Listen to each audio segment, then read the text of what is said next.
being. Here, let me go and put on the, let's see. Let's put on this playlist. Yeah, this is the vibe. They have the 130 stream streak, Oceano. Here, let me get some crafty shoutouts in. Actually, Oceano, give me a shout out for one for Gadget and then one for Astral. So yeah, they added a DLC. I technically still haven't 100% of the base game, mostly because I'm missing a couple of shiny birds, but that's just a case of like I would just need to load the game up, wait, and then check every time I hear a shiny bird spawn to see if I need it. So like that's kind of uncompelling. What's in the DLC? The DLC is Emu Island. Just need to use a bunch of bells. I guess that's fair. I need to stock back up on my my money. They also definitely made the warp totems cheaper. Australian War DLC, that's crazy. And I can't drown myself yet, unfortunately. But yeah, this is so they added like 32 new birds. Which definitely I mean, I'm assuming we're gonna see emu. I feel like they haven't done like a properly big bird. I wonder if it's like all Australian themed birds. I haven't like I just know that there is a DLC. Oh, we got our first one.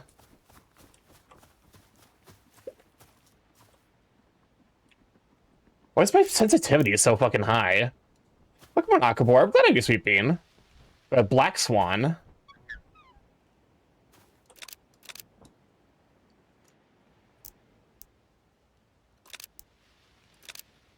Burb. It's Bird. Welcome on, Nakamura. How you doing? How you holding up? Hopefully everyone's week's been going well. This has been a week where I've effectively been unmedicated for my ADHD for like half of it, so... And by half of it, I mean, like, by the end of the week, it's gonna be all of it. Oh, that's... Is it, like, fucking wrapped around my neck?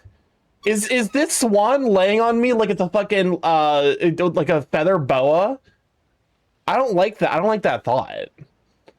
I do feel like is he strangling you? I feel like swans in general, like, they're basically chicken birds. When are we gonna, what, like, it's trying to strangle you, you can't develop those pics.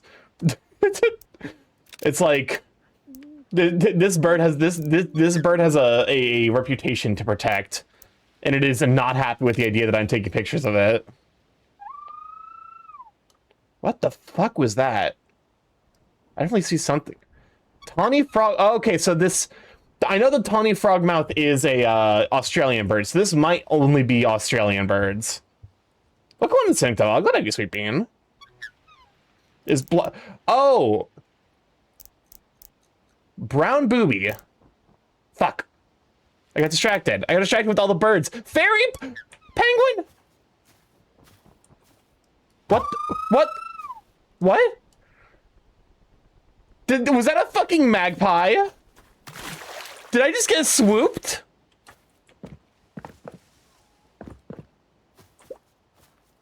Where's my people?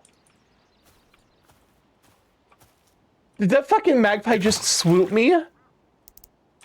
Where are they? He's out there. He's kind of a little bit hard for me to see with the current state of his positioning, but he's baby. I love honestly, penguins are kind of like, penguins are some of my favorite animals.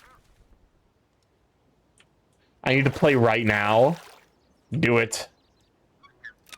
Look at him!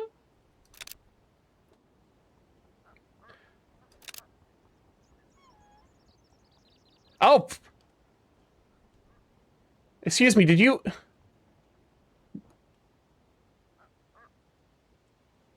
It threw itself at me like it was some shit out of like a horror creepypasta. What the fuck? That was a jump scare? It's straight up like it just disappeared. That's not... Oh. Okay. You know what? Give me the slow flying flap away, and we're good. Nope. No, you're just gonna sit there? What is with my sensitivity? I don't like I don't know if I like accidentally like increased the sensitivity of my mouse, but that was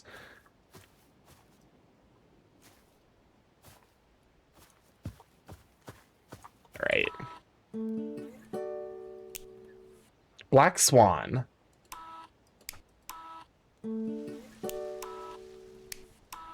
Welcome on, G-Tear. I'm glad I had you, Sweet Bean. But yeah, no, I've just been trying my best to survive the week. Look at that baby. Look at that creature. I love penguins so much.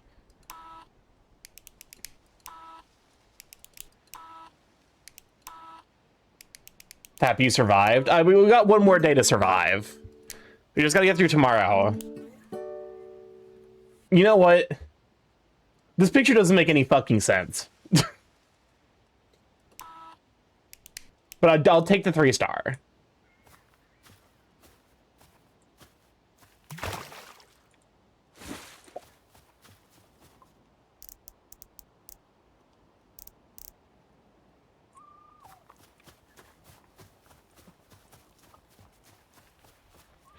Okay, so I think I have it the right sensitivity, because what's the...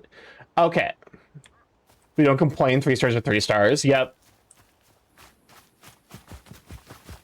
So is this like a mangrove area?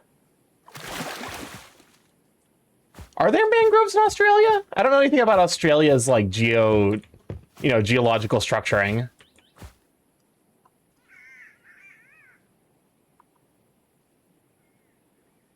Green catbird.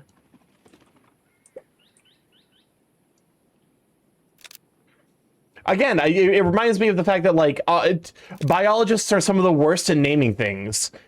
Like the ping pong tree, and there's just an entire class of animals that are named after other animals. It's on my head.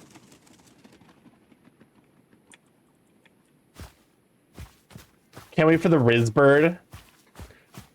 By the way, I found a really nice Silksong art today. Send you a pic of it on Discord. Ooh, hold up a moment. I am easily distractible.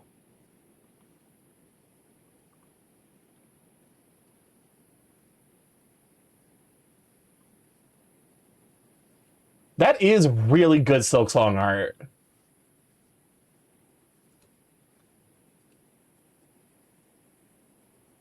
Apparently, I mean, to be fair, Gen Con is always bumping. The major reason I go to Gen Con is definitely for Artist Alley.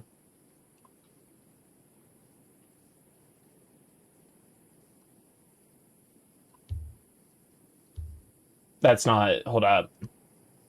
I know how to use... OBS. Yeah, it's got, like, most of the characters here.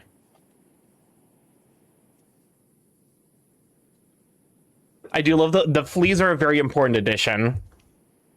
It's also got, like, a lot of the areas represented, too. This is, as far as single pieces that represent, like, the entirety of the game goes, this gets a lot of keynotes.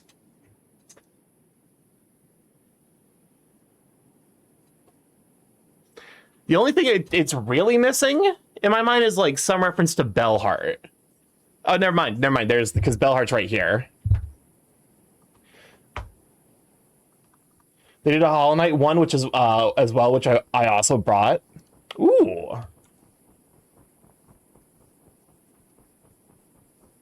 I feel like my mouse sensitivity is all the fuck over the place right now. Do they add, like, a mouse sensitivity option to this game, maybe? Because I feel like it's a lot more, a lot harder to control for whatever reason.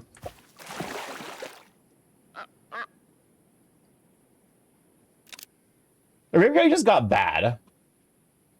Having to wait 20 years for a new whole Hollow Knight makes me kind of sad. I mean, we're gonna get good games in the meantime. They are all naturally at this point going to be indie games because the AAA game industry is functionally dying right now. Oh, well, this is awkward. Yeah, sorry about that, buddy.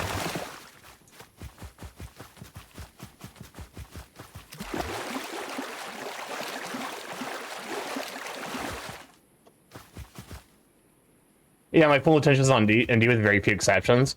I genuinely cannot think of a AAA game in the last like decade that I've been super excited about. Like the fact that Konami locked the fuck in and is making a banger Silent Hill game. So I'm like, it feels like it's been like a decade at minimum since we've had like a, okay, there you are.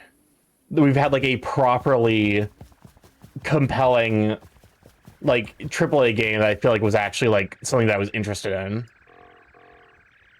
Oh, it's the Tawny Frogmouth.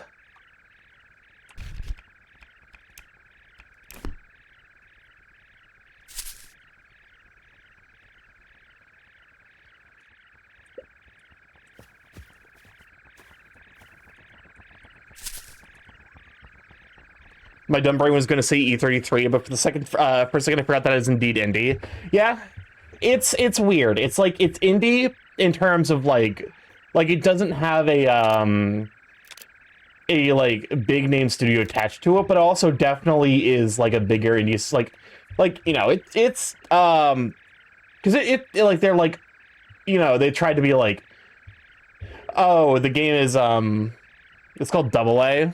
There's like, oh, Pokemon Fine Point, glad I be Sweet Bean. It's like, oh, the game only took like, you know, 30, 40 people to make, and it's like, no. Because there were 30 or 40 people who work at the game studio, including a dog named Monoko, which is a very, very important addition to the team. But no, like, it's a huge project with experienced people and money, but it's not attached to a big publisher, I think. It is not. You just don't want to sit up there. I feel like I'm hearing a noise, and I don't know if that's in my fucking house or in the game.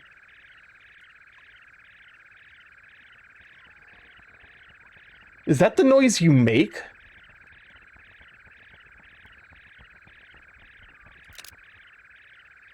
Do you make the sound of like a pipe issue in a building?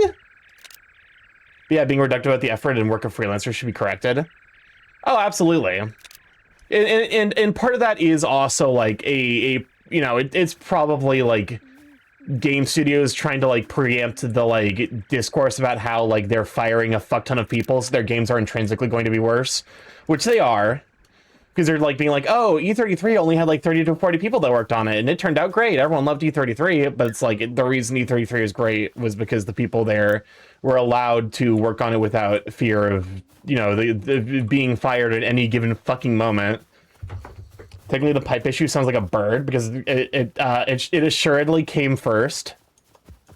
You know what? That's fair.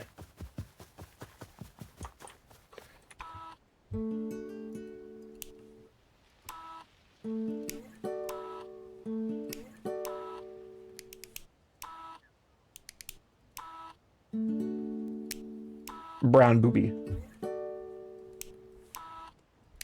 Nope, there was an attempt. I these attempts are killing me. The Tawny Frogmouth is definitely a loaf bird. There's some sensationalism from journalism when they say Team Cherry is like 10 people and did all the work, and when they've hired hundreds of people. Oh, absolutely. The core team is 10, but if you include all of the people that have like, you know, like they absolutely have like a given money to hundreds of people, and it's also like those 10 people were working for 7 years. Welcome on, Inducto. Glad to have you, Sweet Bean. Oh God, what's the hi, my name's StarkyMorph, or as my friends call me, Starko.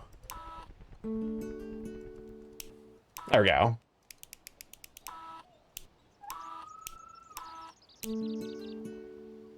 Booty shot. Oh, that actually counts as a flying shot? That certainly does not look like it. I love cockatoos because it looks like it's like you've caught it with its beak in the cookie jar. Who calls you that? I thought everyone just called you Borb, Cutie, and Tall One. It's mostly a co-option of a Kusa bit.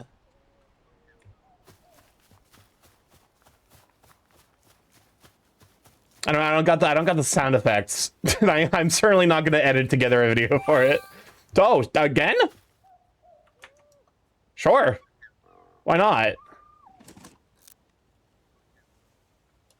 Also, the Gala. It's if he's Kusalito and are you Starkatito? I guess we Starkito. Kusa or Starkinifo? Starkinito? I don't know. I am not the person to ask when it comes to Spanish suffixes. Starquicito? There we go.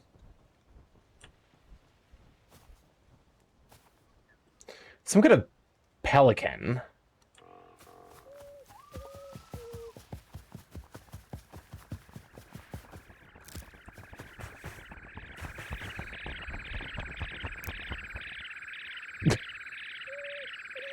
Which one's the shiny one?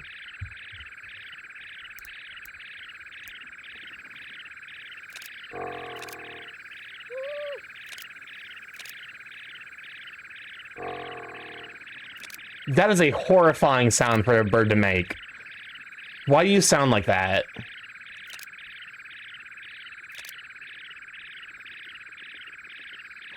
One of you has to change.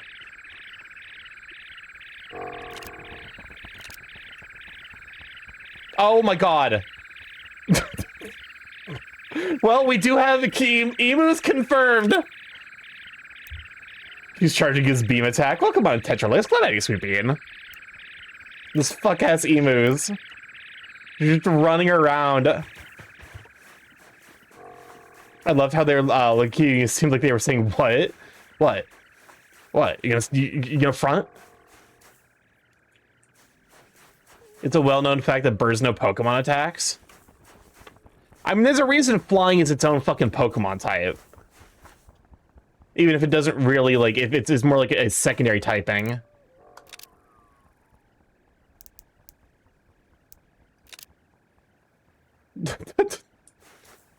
What are you gonna do? How are you gonna, are you just always a present? Do you just have to never worry about you flying away? I'm pretty sure emus can't fly. Spinifex Pigeon. I love him. Oh god! That bastard kicked me! Instead of flying, is it a running shot you need? What the fuck? What? Why do... I actually... Why are they so haunted?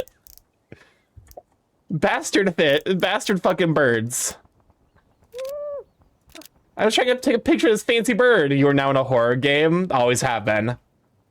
Cryptid ass bird. I don't love him anymore. He's just fucking running around. To be fair, that's not the first time I got attacked by a bird in this fucking DLC already. I'm pretty sure I got swooped earlier. So yeah, this is based on Australian birds. Because even though I don't recognize all of them, I recognize a couple of very key Australian birds. Because Australian birds, like the rest of the wildlife in Australia, does not know the concept of chill.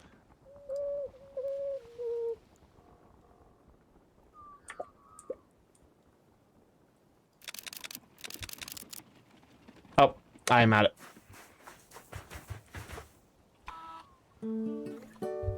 It looks like that guy's wearing the other guy's beak as a hat.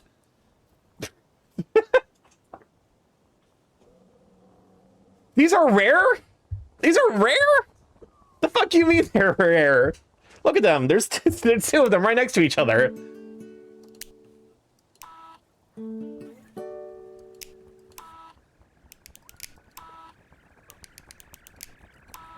Apparently it's still around here somewhere.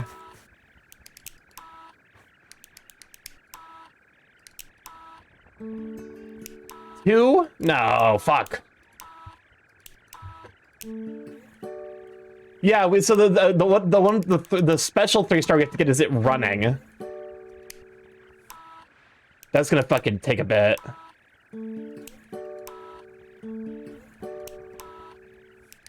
The Spinifex pigeon though has been very kind in terms of giving me what I need. Those are the same. That's the same picture as the last one. What do you mean that? It took me a moment to place where this music was from, and then I'm like, oh wait, this is Slay the Spire too. Also, it might be Slay the Spire 1. I don't know. Do they use the same shop music from Slay the Spire 1? I think I got that's one of those has got to be a 3-star.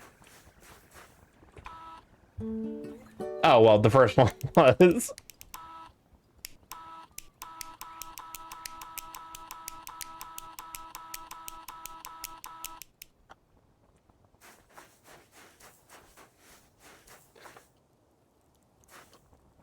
I'll admit, I didn't necessarily even think that Slay the Spire needed a sequel until I played 2 and I realized, oh wait, there's multiplayer, and that yeah, if they're going to make it multiplayer, they kind of need to entirely rebuild the structure of the engine. At that point, it's like, yeah, that's enough to qualify as a sequel.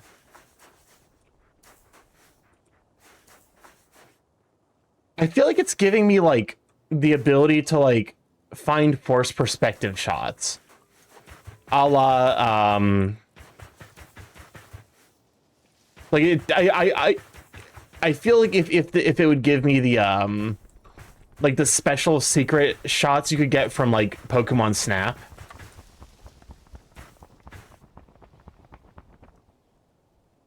There you are, you bastard. This is the motherfucker who swooped me earlier. No. No, I ain't fucking with you. I'm trying to take pictures of you. Never mind. You can fuck off. Yeah, but no, apparently Australian magpies are just incredibly territorial.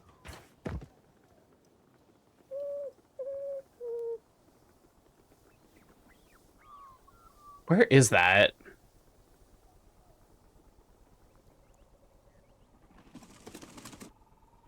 Okay, thank you. Do you know where the shiny? Do you know where the shiny was, buddy?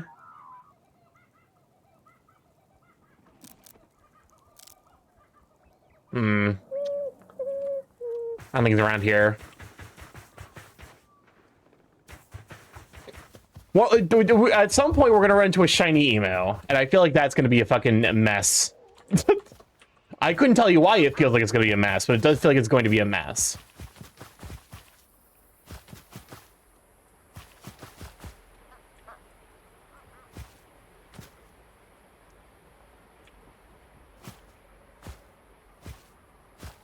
What if they just like they just turn the aggression of the shiny emu up to 11?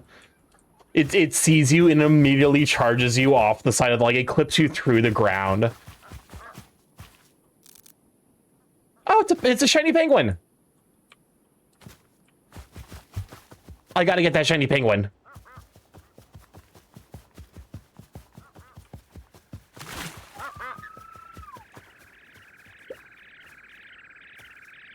Look at you, buddy. Look at you.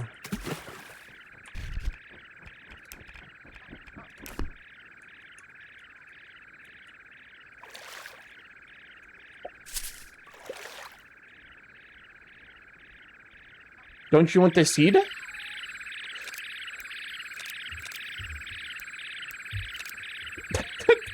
I do kind of love how he's standing on water. We found him. We found Bird Jesus. Oh my god. He's fucking... Man runs giga fast.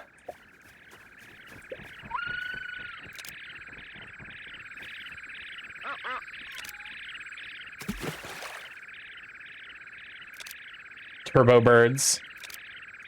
I feel like penguins aren't this fast. I watched it happen in slow-mo. which made it kind of like extra funny.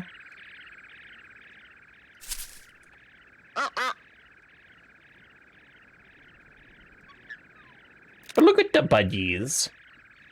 A wellness check. Welcome on, Monkey. Glad I can sweet bean. I exist. So, all things considered, relatively good. I'm pretty fast when I hear food coming. Same to BH. Hopefully you had a good time at Gen Con today. That's what I'm going to be doing this weekend. As well as trying my best to figure out still how to, like, not order in a bunch of food next week for meals. The pansexual's husband watched me resurrect over 1,700 calories of nacho fries. Is this the first convention you've ever done? Because if so, that makes sense. It's really easy to forget to fucking eat food at a convention. There's a reason the 621 rule exists.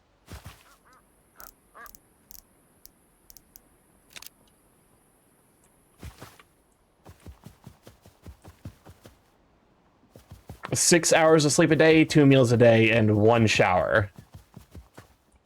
The what rule?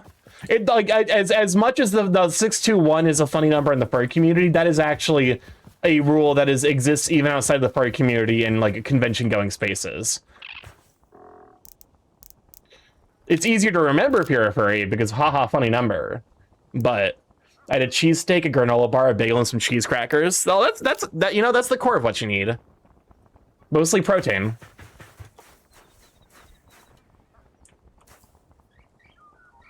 Wedge-tailed hawk. But no, the 61 rule is actually quite real. Is this supposed to be a bird of some description? You.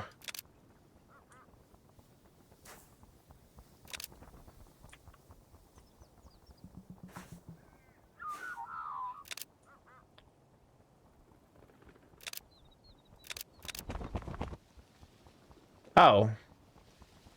I was expecting you to attack me. Don't attack me. As soon as I saw him flying towards me, I'm like, I'm gonna get fucking bapped.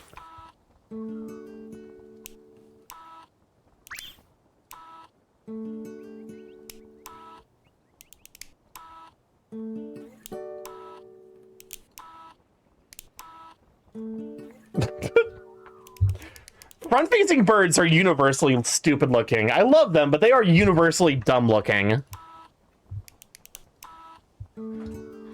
Well, I'm missing the 3-star back shot, but good enough. Good enough for now, at least.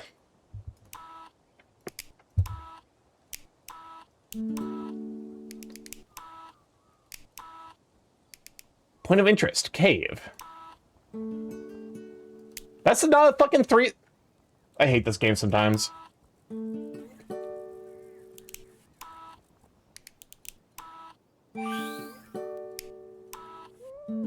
Australian magpie.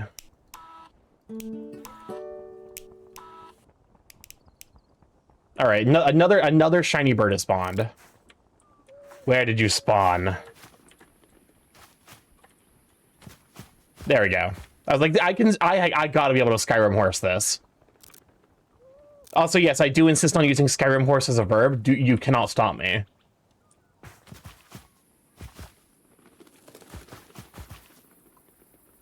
I played like at this. I played like 20 hours of Skyrim.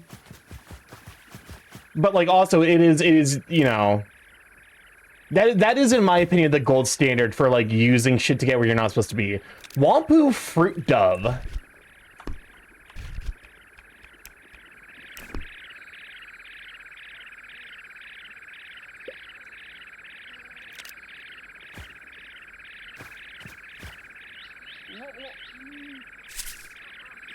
Why is it called a Wampu fruit dove because it goes womp womp wampoo? Did you name yourself?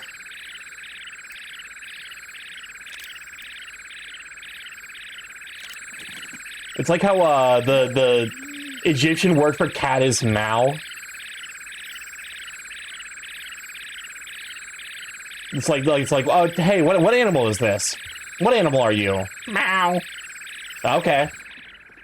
Then they just ran with it. Got some worms over here still. Thank you. This is the most holy color shiny. It is all the fuck over the place. For sure.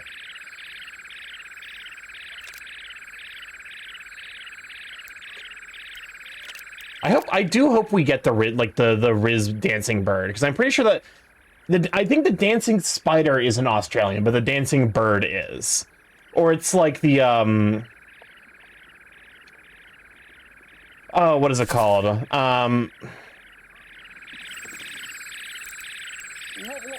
Like it's Papua New Guinea.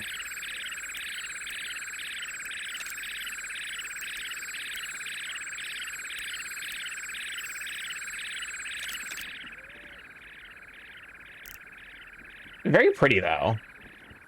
A touch on the overwhelming side, for sure. What the fuck? I don't know if I've gotten a clean shot of your front and back. Show me your butt and face. Thank you. Show me your face.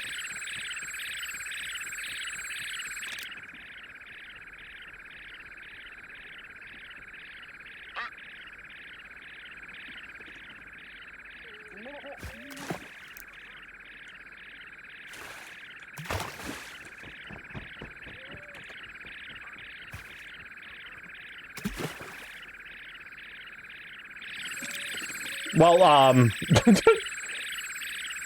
unfortunately, I don't think that that's going to count as 3 stars.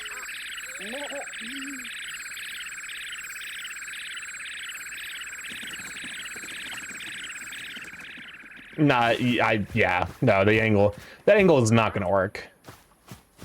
Well, why am I to sneeze?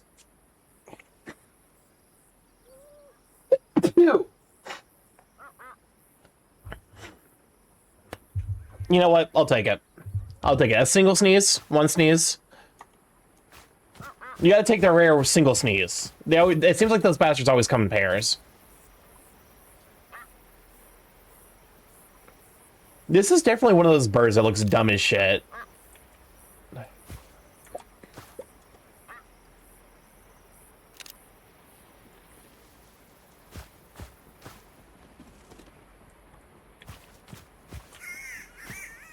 Yo, what the fuck is that sound?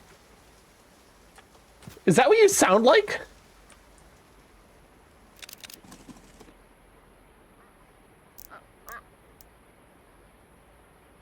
I do like when they land directly in my... You sound like a nightmare.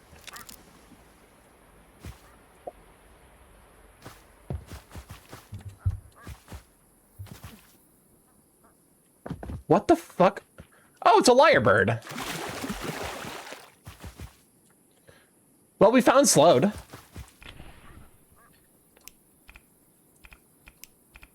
Okay, no upgrades left.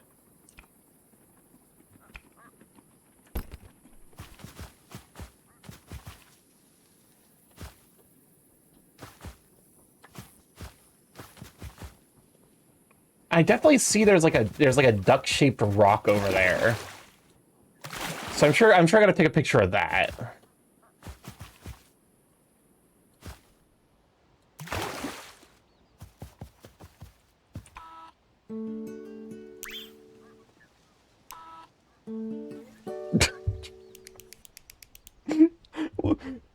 I love front-facing birds so much.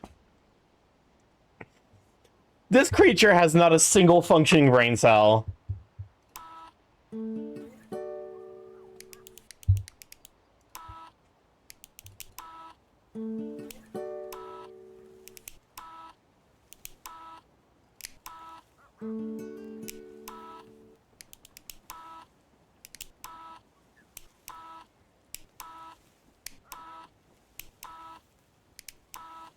Did I even manage to get a single flying picture of this bastard? I don't think that I did. Oh.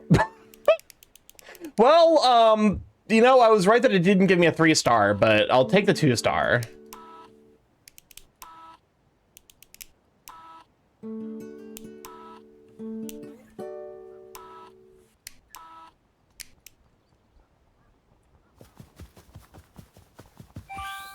Oh, another one.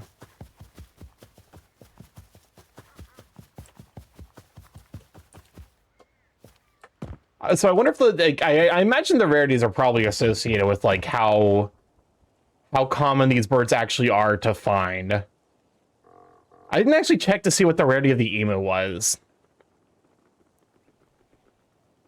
I feel like emu is almost cheating because it's such a big fucking bird that like it doesn't necessarily need to be common to be easy to find. I could definitely, like, you know.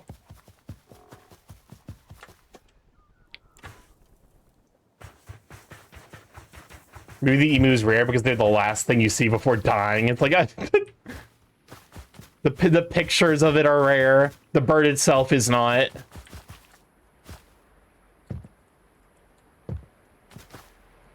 Something. There's shiny was around here somewhere.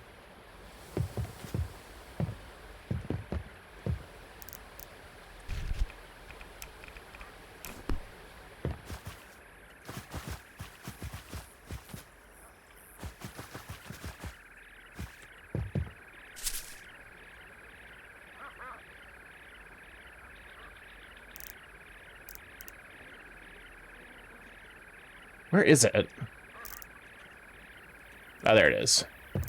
That is like the least convenient place you could possibly be. I'm gonna take a picture of you just for the shiny, but like I do actually want good pictures of you.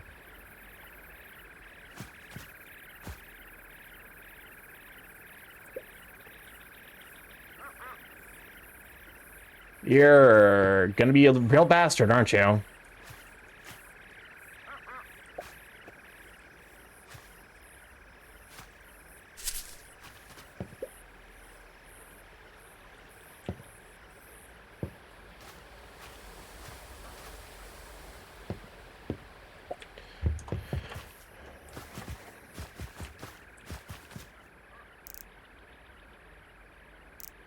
Look at it! I can't get even remotely close to this fuck-ass bird! Because it's positioned itself in the most inaccessible area in this entire island. Oh, hello. I probably need pictures of you.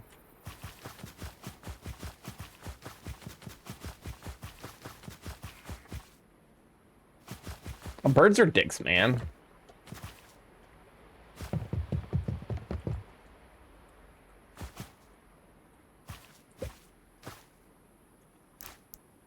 Oh, hey. Don't mind me, little buddy. I'm just approaching. Very slowly. Where the fuck did you go?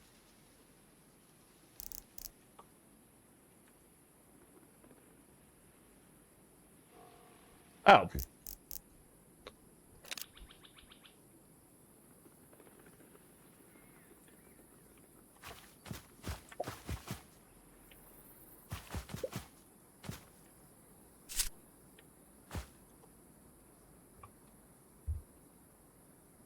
What are you looking towards?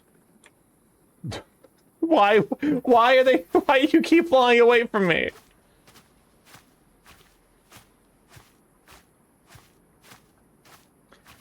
Are these assholes just like incredibly prone to running away? Did I get like a single good picture of the log runner and I'll never get the other fucking 3 stars?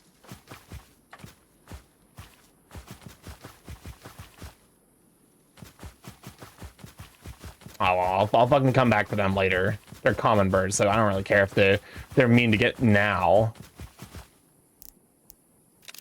There we go. That's gonna be another point of interest. Victoria's rifle bird. Is this what Victoria's secret is? She gave a bird a gun?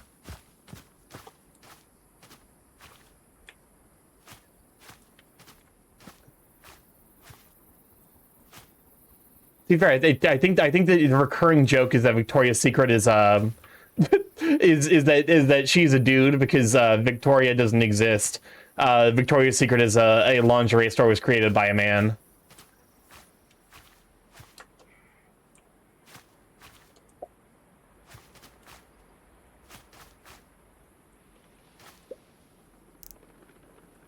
Well, I found it.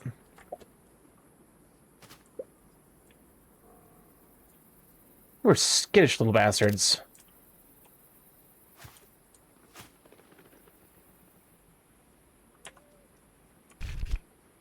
Oh, it's a fucking epic?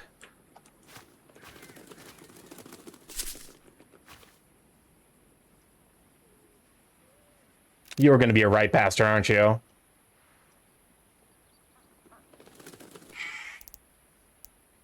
You also sound genuinely horrifying.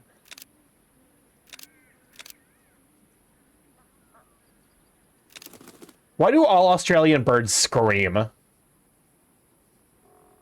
They screech like some shit out of a horror movie.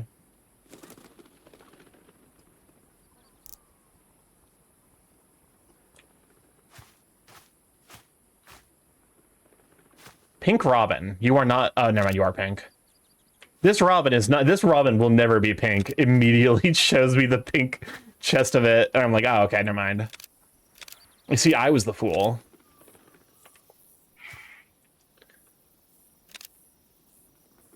It looks like it has, like... There's, like, the, It looks like it... Like, the rifle bird almost looks like it has a,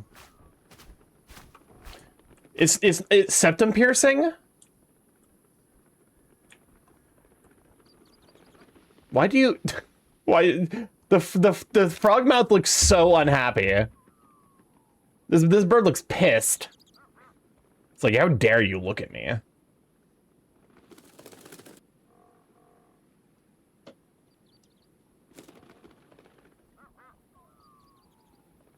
Okay, I need you to look to me. No, they look at me. Towards me. Look at me. Me? No. Okay, fine. I really gotta teach these birds how to speak English.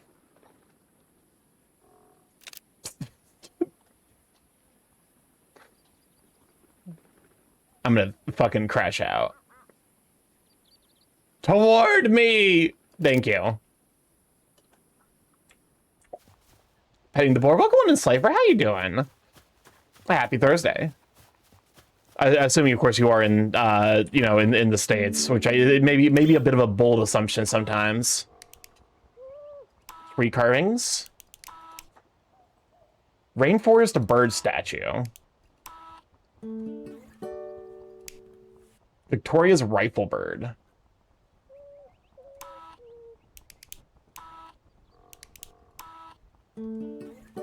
I was just like, some of these had better be. I just did some adulting and about to pay rent. Oh Lord, no, I'm right there with you. I'm paying rent tomorrow. Since I also get paid tomorrow. This was a three triple paycheck month for me, which was desperately needed because I was still fucking I was struggling after AC. Oh no, please! I had to have gotten a 3-star front shot. Surely. Oh, thank God.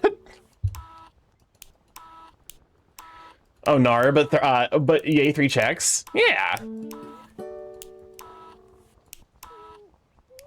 This jerk would not look at me. There we go. Perfect. Shiny uncommon bird. But the month, I feel like it's fucking, I feel like July just did not exist. Did anyone else's July feel like it just kind of like disappeared into the void, or is that just me?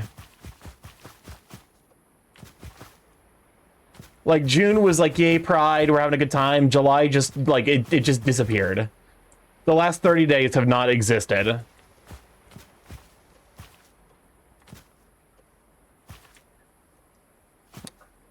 Oh, I see something. It's over. It's going this way? I don't think I can hop over this, but I wish I... No, it's an invisible wall.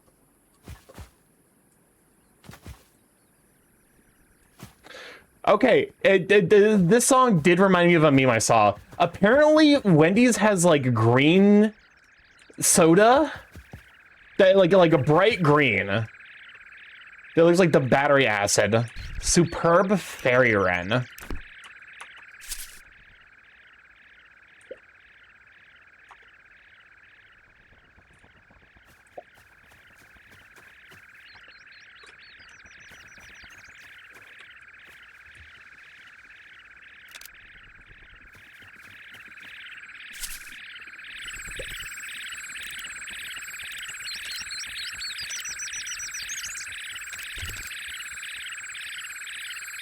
It is on my head. At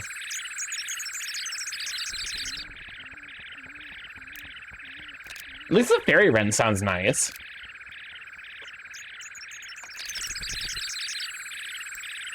I do need shots of your butt.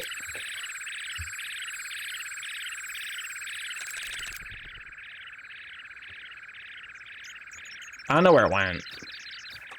There it is. It likes my head.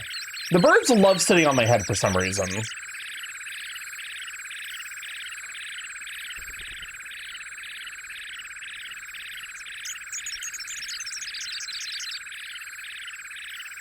Oh.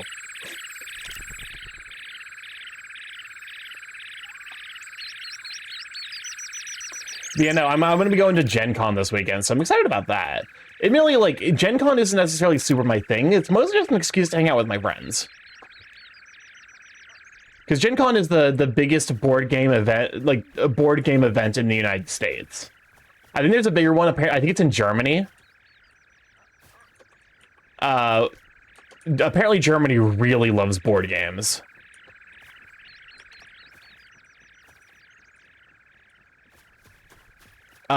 But yeah, the biggest one here is Gen Con in Indianapolis, and it's local, and my friends really love board games, so I'm like, yeah, I'll go. I end up going every year. I definitely prefer furry conventions. Hold up. Actually, let me go check real quick to see if there's any. Okay, so 2 points of interest in the, like, whatever area. And then one more in the rainforest. But yeah, hopefully you're doing well. Hopefully, I was lurking in your stream yesterday while you were playing Final Fantasy XIV.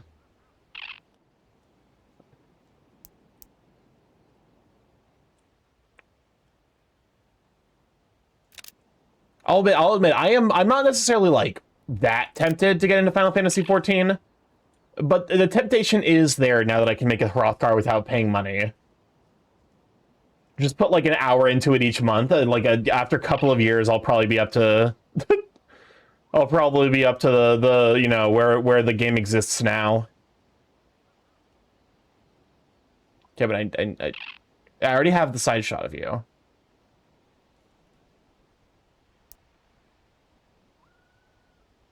Okay, don't just. Oh, God. Don't you just walk all over the place? Even, it's worth giving a try, even if it's just to design a big lion man.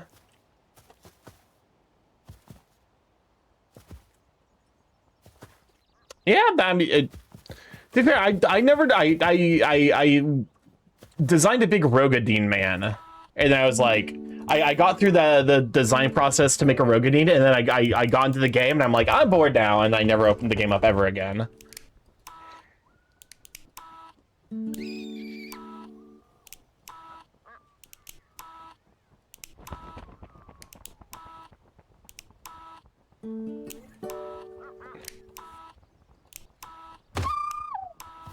I think I got swooped.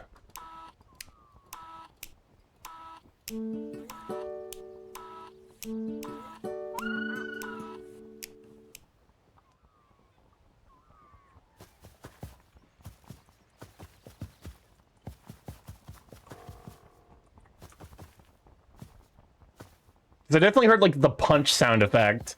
Like, something bapped me. I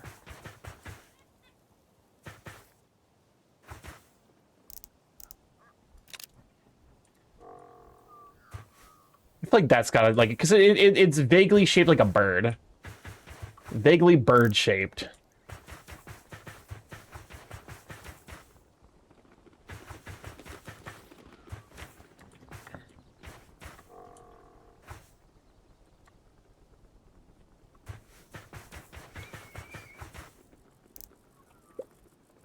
I'm something of a big bird myself. I mean, honestly, who knows? Maybe making a Hrothgar will actually get me to play Final Fantasy 14 because I'll be like, I want to dress my Hrothgar like a slut, and then I have to actually play the game so I can earn the clothing that makes him look like a that makes him look.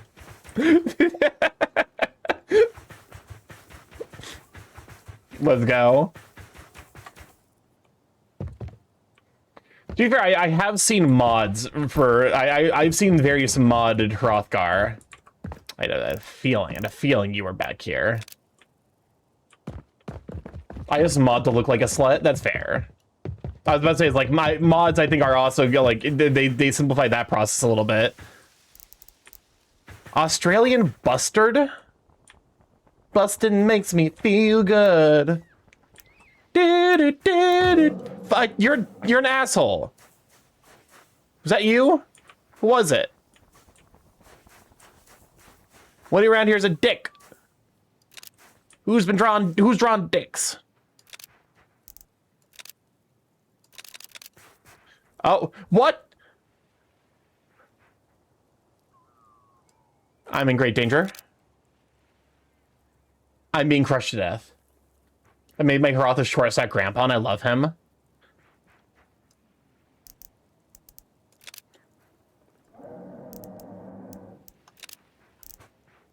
I definitely see a lot of people playing Pal World. I guess like now that it's got its full release, people are really enjoying the game. I personally don't plan on playing it, and it's not because I don't know. I'm gonna give it some time for the dev studio to fuck up again, because they did make an AI like a game literally about using AI to be an art imposter. So like I'm gonna give them a couple of years to see if they fuck up in the same way, and then I might give it a shot. We'll see. It's kind of like how I'm like, you know, it's okay for people to be bastards. I don't vibe with the devs philosophies.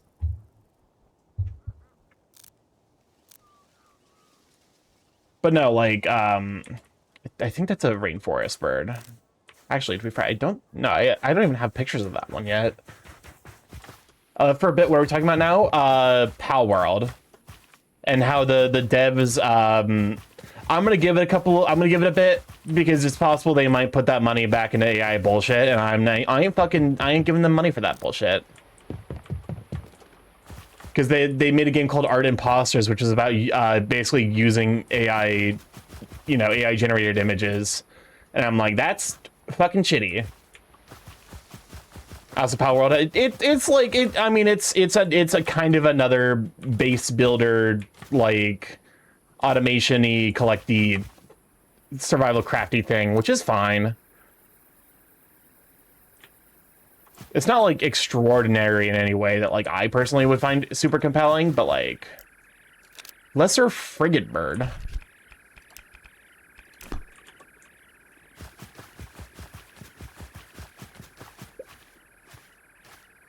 So yeah, I'm probably gonna give it a bit. It's kind of like how like I do kind of want to play Pizza Tower, but the dev was like actually like a huge piece of shit on his Discord, and has since apologized for it. But I'm also like give it some time, make sure that the new behavior actually sticks, and it's not like, oh, like, you know, they did mention being anti-AI last I checked, but they're still lazy and derivative on their core. That's the thing. It's like. That's why I'm like, give it some time, because they might go back to their ways, at which point it's like very clear to me that like, okay, it wasn't actually worth, you know, it's like I was right to think that they were just paying lip service for sales, you know, and that's kind of why I'm like, you know, I'm giving the Pizza Tower dev, because I actually do want to give Pizza Tower a try. That game genuinely looks super duper fun, but I'm also like afraid that the dev was basically, you know, apologizing without meaning it, so that way his game would get, you know, free advertising. So far, it actually has not, like, the dudes actually seem to have, like, kind of turned around, which genuinely makes me happy to see. So you might actually see me play Pizza Tower on the stream at some point. Because I'm like, oh,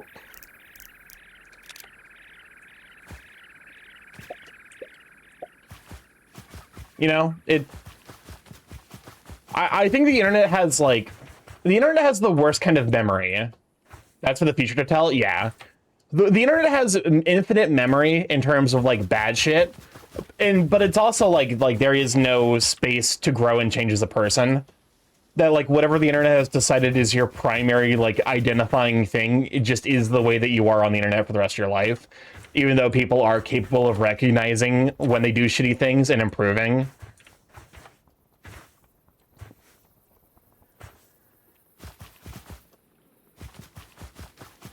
And like I don't necessarily think that that's like a good way about looking at humanity and like, you know,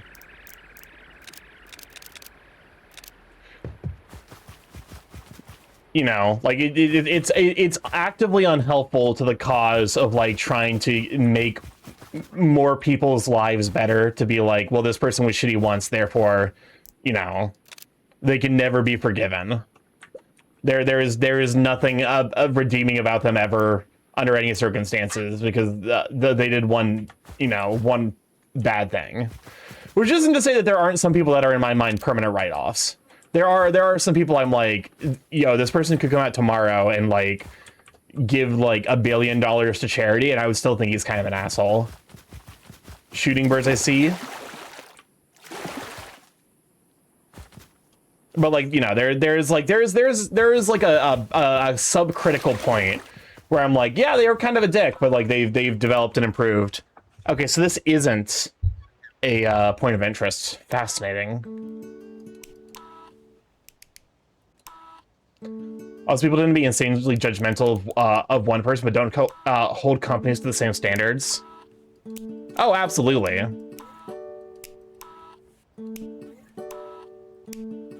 That's a 3-star! Fascinating.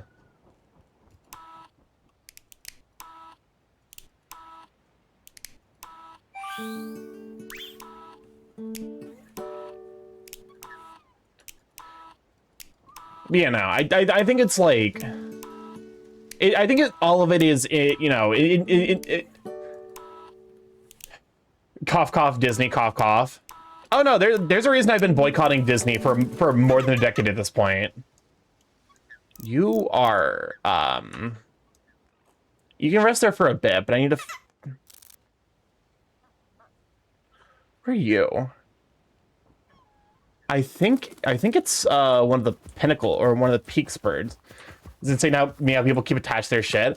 I actually like, I feel like Disney is like maybe one of the companies that is going to get hit the hardest, and like I think it's going to get hit the hardest by like basically generational burnout, where people are like, you know, like they've burned so much goodwill. Shit like the Star Wars hotel, which does burn goodwill. It's like, you know, a lot of like there's a lot of noise made about like the extent of like, oh, Disney can do whatever they want, people will show up regardless and give them money. I think that there is a critical point at which like people are not going to accept it, and I feel like that line is very much different for everyone. But I also do think it's people act like Aaron Hansen is still a jerk pulling 15-plus-year-old. But welcome on in. Oh, hold on, but did the raid break? What the heck? What? Volk, thank you for the raid. Hold up, let me go ahead and fucking run that real quick, so that way we get the rated run user. Welcome on in. For those who don't know, I'm StarkyMorph, big AKS growing internet. Variety streamer live every Monday, Tuesday, Thursday, Friday from 7 to 10 p.m. EST. Mostly we play indie games. However, the last 2.5 years we learned smart, so like, see that, feel free to stick around. It's short. Just that's the command. There it is. Welcome. Wait, what? What the fuck?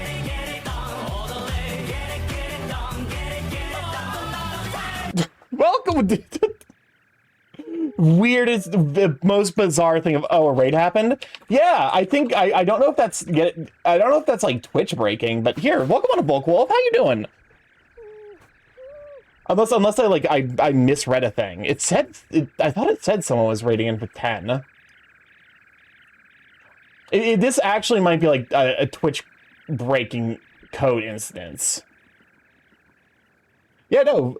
Oh, Volt gave me a shout out. The song is from Dredge, so good. That's because it pops up as like it's like, oh, like someone rated in to me in my fucking chat, so I got thrown off for a moment. Okay. I love OBS. OBS is a really good program. I love how free it is and how it definitely has absolutely no bugs. Like the fucking the scroll bar just getting stuck glued to the bottom of the page. Welcome on in, Bacon Magician. Glad to have you, Sweet Bean. Welcome on in, Sorrel, as well. Glad to have you. Stream froze for me, so I had to refresh the page. There's no need to be so black white about things, but there are very easy lines to be aware of. Where the rats?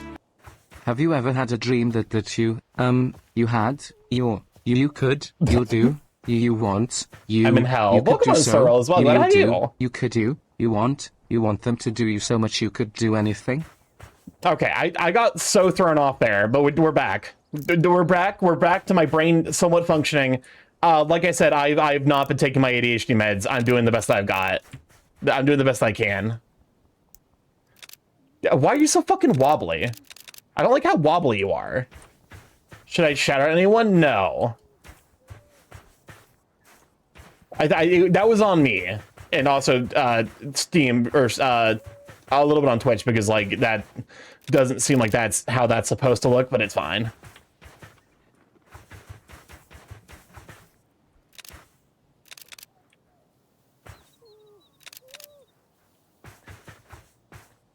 The wobbling, I think, is the thing that upsets me the most about your existence. You just face it. It's fine. Bird magic. But yeah, no, I think it bears not necessarily everyone is deserving of opportunities of forgiveness, but I think it does bear like giving some people, you know, the opportunity to improve and do better. You know, instead of just perpetually like casting him into the role of like the douchebag on the internet everyone hates. Which isn't to say that like there aren't people who deserve that. There absolutely are. But it's more just like knowing when someone is a complete write-off versus like when it you know, it's okay to like acknowledge that they might have developed and grown as a person. Okay, so these are common birds. And I now have all 3 stars.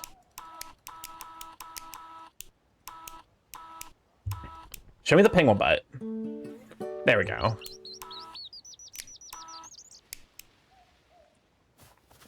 Starky's the most legendary bird because he's that cool.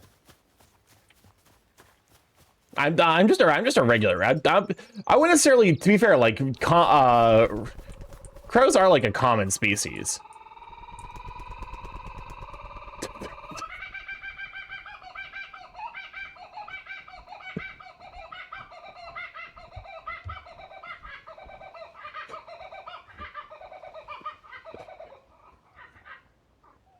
That one had to have been a bitch to record.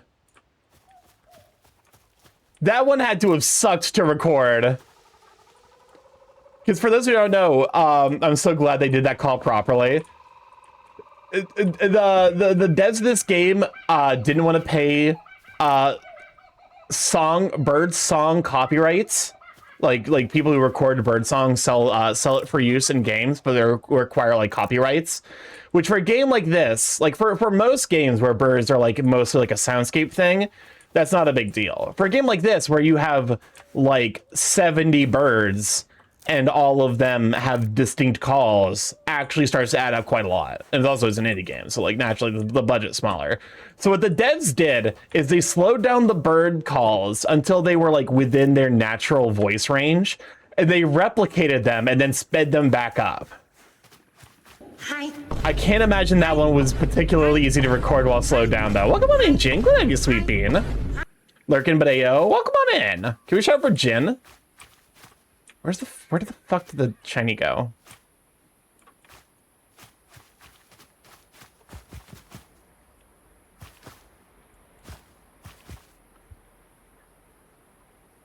Where is the shiny bird?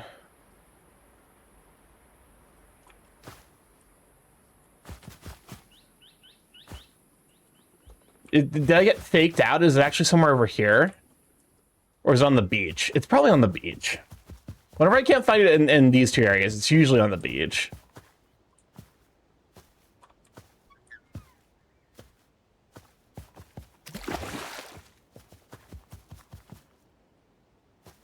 I have to imagine Australia has like quite a lot of really nice beaches.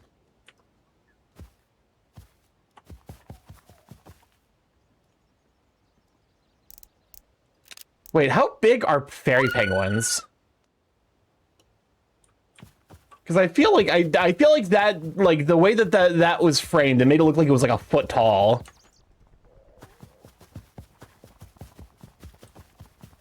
Fairy penguins are fairly big. Fairly big. Australian white ibis. It's okay, bird. I too suffer from ibis. Especially after Taco Bell.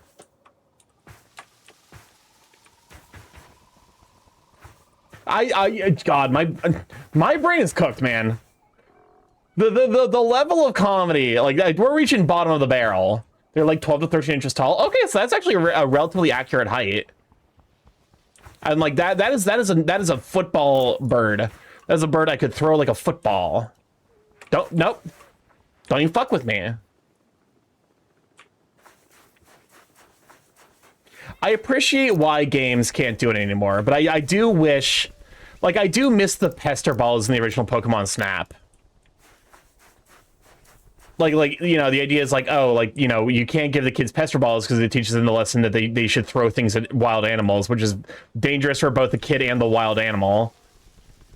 I see it's like Pokemon Snap but with birds, basically. But also, like, you know, it did. Playing the original Pokemon Snap and then playing the new version, I did miss the pester balls because they had a little punch to them that like is really, really missing in the new version. Because you can still pelt things with apples, but they don't show, like, they don't, you know, indicate in any way that they're affected by the. I'm going to be picked up and carried away. And you can walk around freely. Yeah, there's no time limit.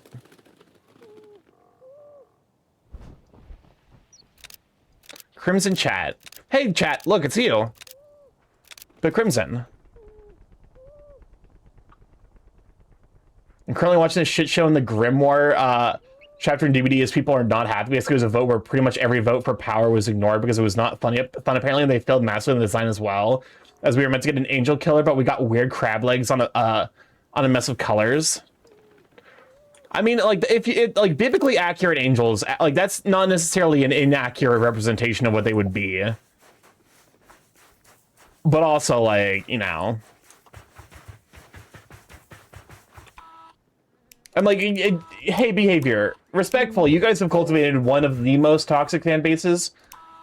DBD might, like, DBD is up there with, like, League of Legends in terms of, like, sheer toxicity. Why the fuck are you giving them any voice?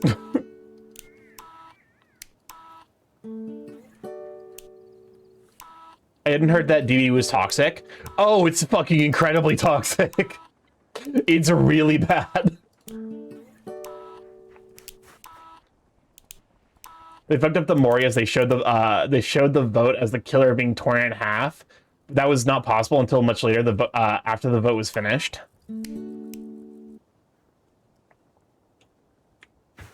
So the big thing with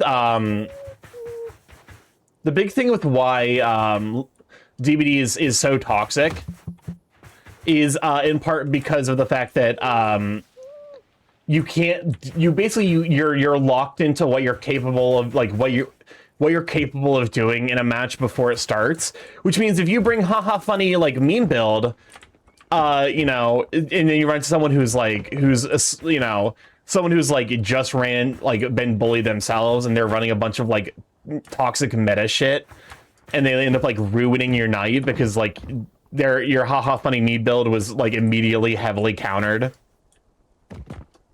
DVD is an us versus them sim, basically.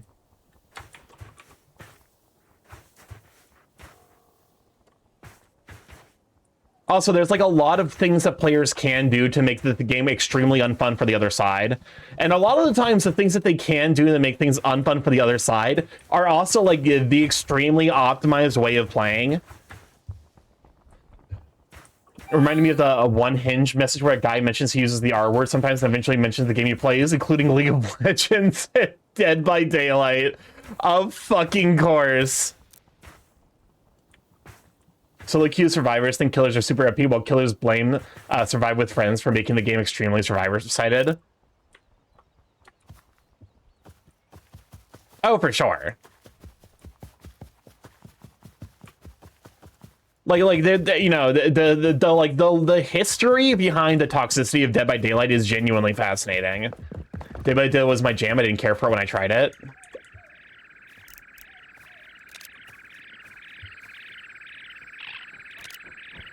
Nuclear is a projectile that doesn't work on short loops.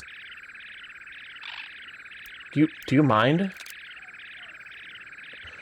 But no, like, because the very early days of Dead by Daylight were so fucking survivor-sided that, like, the survivor was punished if a, like, the killer was punished if a survivor disconnected. Like, if a survivor got mad and DC'd, the killer was punished for it. Which was in part just like the devs fucking up their programming because they don't know what they're doing. Nurse was made to counter the constant infinite loops. It continues to be honestly, I think Nurse is genuinely. I'm about to hit you with some fucking like this is some shit that will actually piss off Dead by Daylight players. I think Nurse is one of the best designed killers in that game. Survivors fucking hate Nurse, but I genuinely think she is one of the best designed killers in that game. In terms of like how you interact with her. She just punishes players who do shit mindlessly. She forces you to actually engage with what she's doing. You can't just like pull your infinite loop bullshit and greed every pallet infinitely. Fun fact, brand new part was originally a no skill check, 100% gen completion. So if you survive with 4 peoples, you could have just instantly did 4 gens. But what I want to do is turn my brain off and mod at everyone else. I mean, you can still do that. You just can't do it against Nurse. And also, like, you can still do that in games with Nurse. You just need to be on a generator.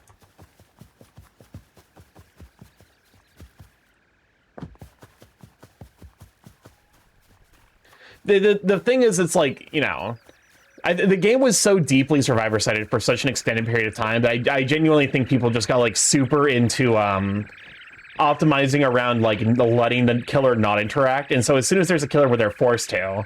Welcome on in, Hidden Cobalt. Good idea, sweet bean. Bird. And Nerf Kaneki. Is Kaneki still... Is Kaneki still broken? Is he still considered, like, the best killer, decidedly? Instant flashlights were fun. Apparently, yes. When I got into speedrunning, I was happier. I got the competitiveness I craved, but no toxic teammates. Still is auto-aim. I just stopped playing League. I'm glad I did my soul.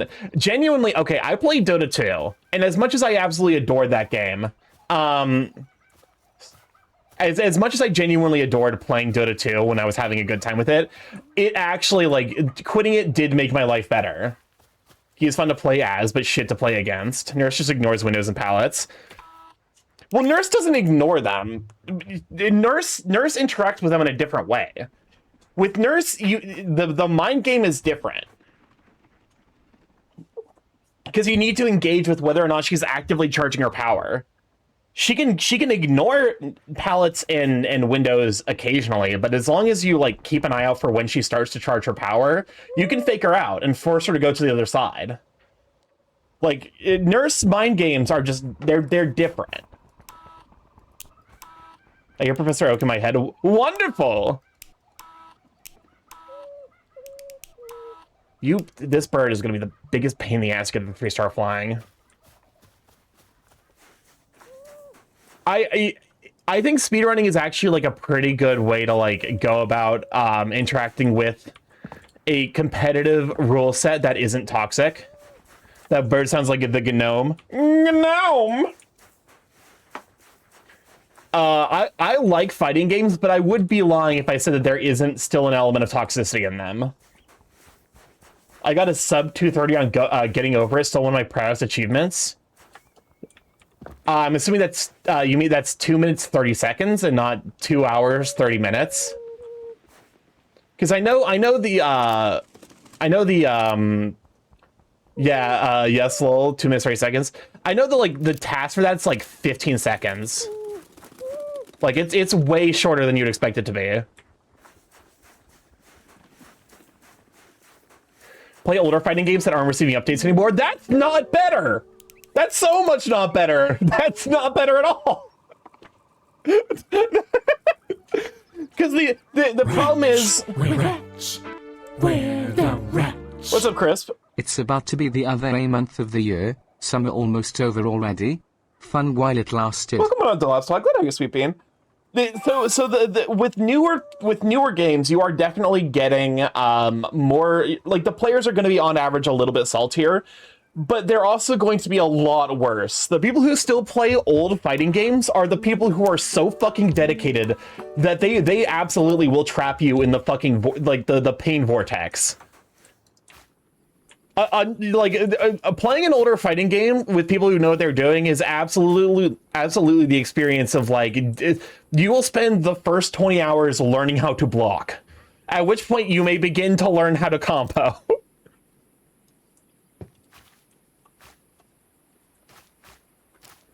No, I would never do that to you. I fucking played Skullgirls. That was my first fucking fighting game that I got properly into. I know what motherfuckers are capable of in that fucking nightmare.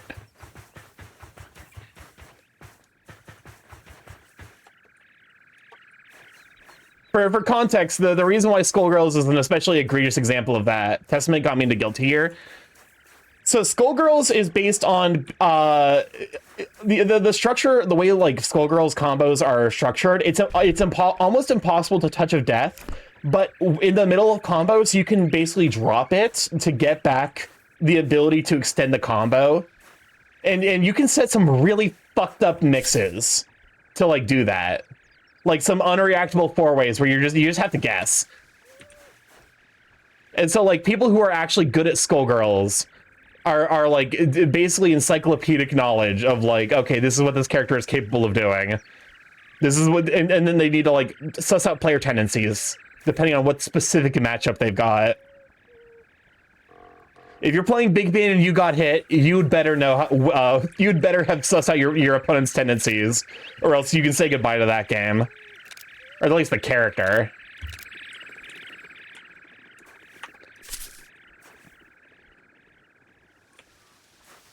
I have 7 pieces of Testament art in my room, and my count grows.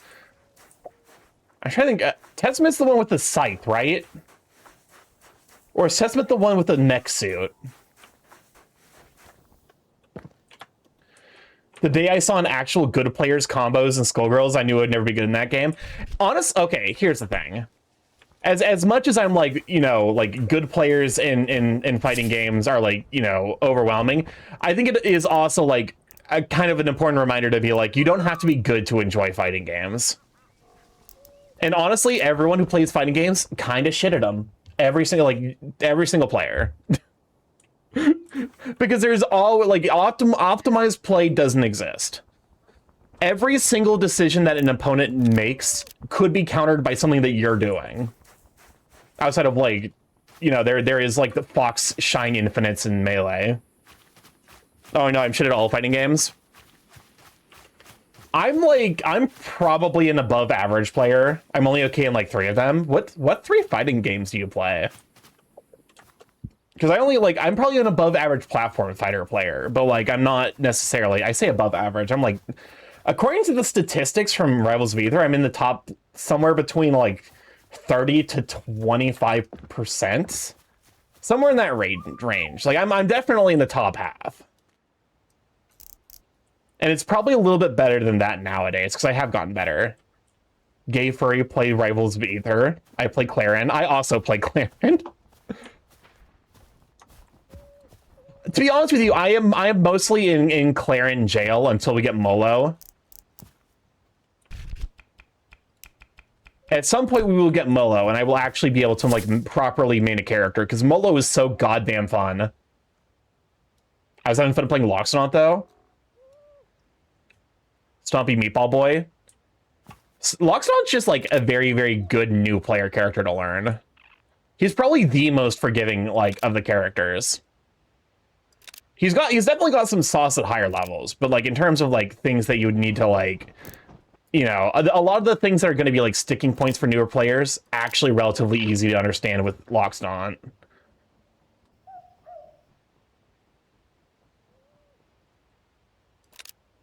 Because like certain characters, like give a new player fucking give a new player like Olympia and watch them actually shit themselves. Olympia is not new player friendly. Absa, also not new player friendly. I guess that's not necessarily fair. Absa is new player friendly, but in a way where, like, she actively encourages extremely bad tendencies. Olympia seems like she's new friendly, but no, she is not. Welcome on to Cork, let you Sweet Bean.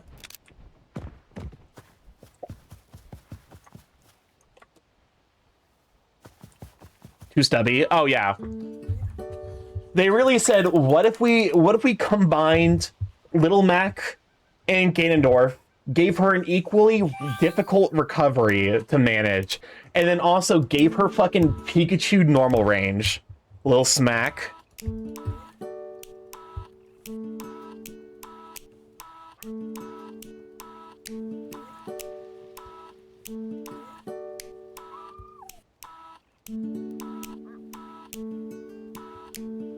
There we go. Okay. Welcome on the Cork. How you holding up? What are you?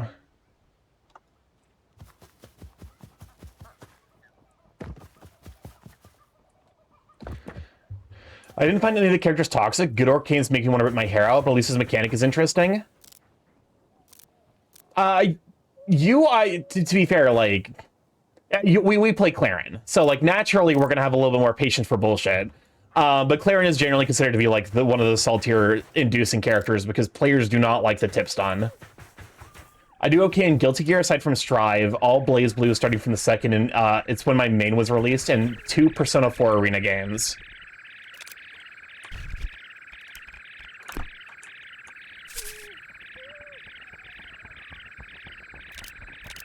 That makes sense. So it's more of a not tag fighter, but like because so there's tag fighters, there's Clarin that cell inducing. I mean, there's 20 other mechanics I'd put above that. Yeah, no, people hate Clarin. Well, because so the big thing is that Clarin punishes a lot of like very, very mindless aggression, which players just want to, you know, Arc Systems anime fighters, yeah. It's one of those things where it's like she has extended so it's the combination of she has disjoints and extended combos. Also, she is one of the better characters in the game and has been for an extended period of time. So people are like, "Welcome on to 6-inch, welcome on to Finch." Go ahead, Sweet Bean. I tried. My friend is a good ass Crag, and he's so brutal sometimes. Frostbear funny.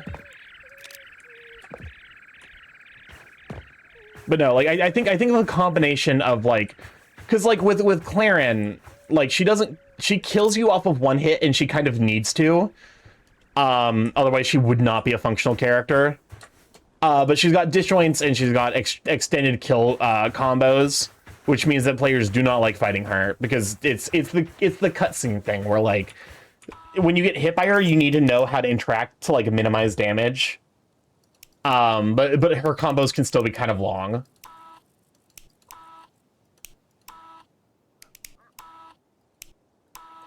It's that and the other one that people are perpetually salty about in Rivals of Aether is Zetterburn. Mostly because the devs, I don't know why they refuse to nerf him in the most obvious way, which is just increases his recovery startup. That seems like it'd be like one of the easier ways to really like double down on the punishment for his like, you know, weakness is just like make the up be a little bit slower. So that way like it's not a you know, it's not like a one and guess and done. Like, I don't mind if he's got extended combos, but like, I do mind that it feels like sometimes his weakness doesn't exist.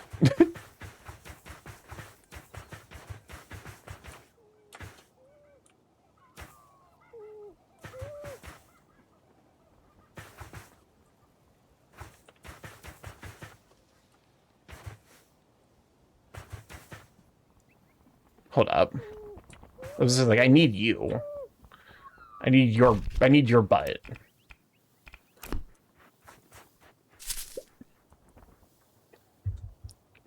I mean Milia Rage. Oh, I know Milia at least. Tsubaki Yayoi, all around with a simple understand install. Simple understand, and Yukiko Amagi, one of the main zoners, respectively. Interesting. God, Lorena seemed cool, but Clarence neutral is 100 times better, so Lorena players will just sit outside my neutral range for seconds at a time, wait for me to whiff, then grapple chain me for 2 minutes. Yeah. Yeah. And for what it's worth, Lorena actually probably will get nerfed in the next patch. I think she's a little bit overtuned at the moment. There was a while there where she was just functionally impossible to edgeguard. Because she could throw out as many chairs as she wanted. And each chair gave her back all of her resources while in the air. They removed her ability to throw out more than one chair per air time. And she still got a really, really fucking good recovery.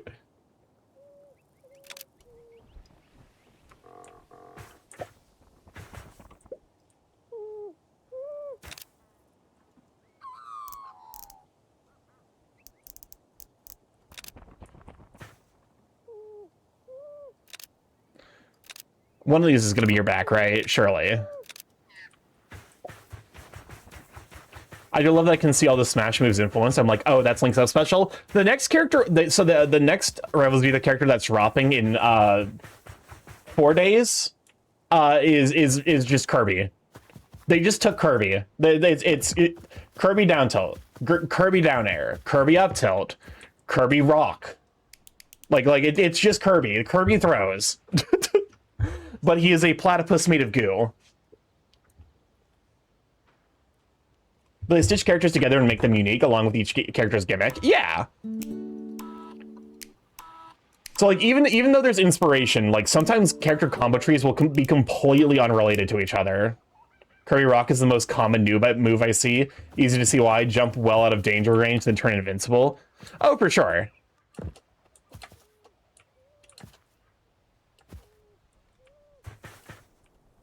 And don't get me wrong, like I'm sure Rock will actually be like a usably good move in Rivals either, because they don't like giving characters moves that have absolutely no function.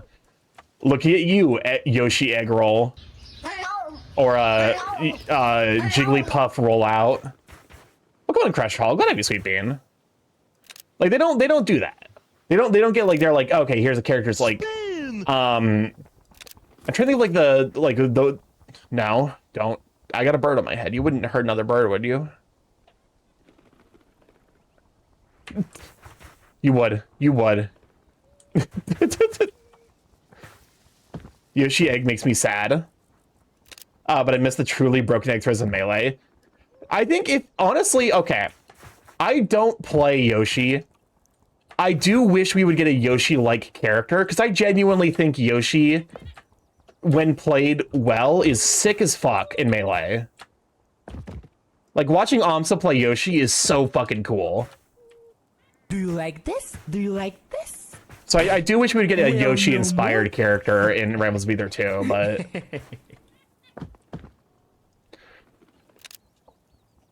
I want Terry-like character where you get kill buttons at high damage.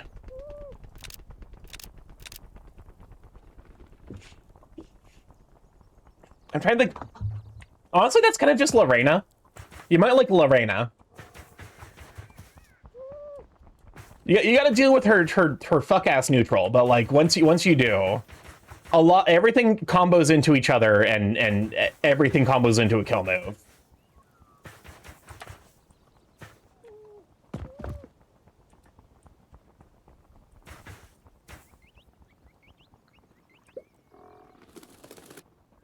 Again?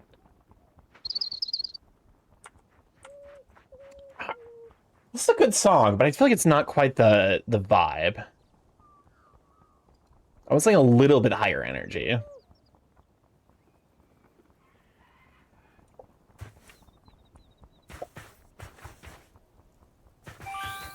Oh. Another shiny. This time it is a rare.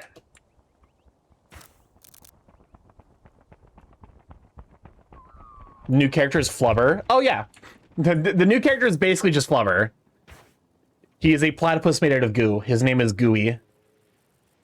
I tried the first rivals. I'm really at arena fighters.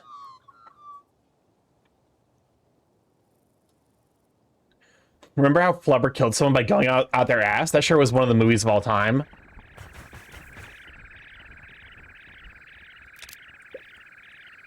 Okay, I need a back shot and I need a flying shot.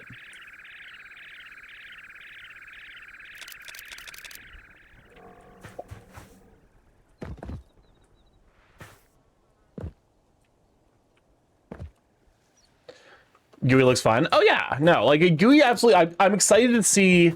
I'm excited to see how he plays, and he is coming out the 4th of August. Also, I've enjoyed all the Rivals of Aether 2 character design. All of the characters play in Rivals of Aether like extremely interesting, and like I genuinely like. I don't even think Smash comes remotely close to like the kind of fun you get in Rivals of Aether 2, but also like you know. Like, if I'm going to recommend anyone pick up, like, if someone's like, hey, I want to play, like, I want to play a platform fighter, but also, like, a game with Smash is a very different game, despite the clear influences.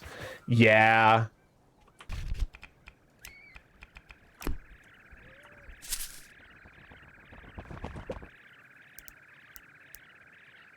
It is a very, very, it is a different game appealing to a different audience.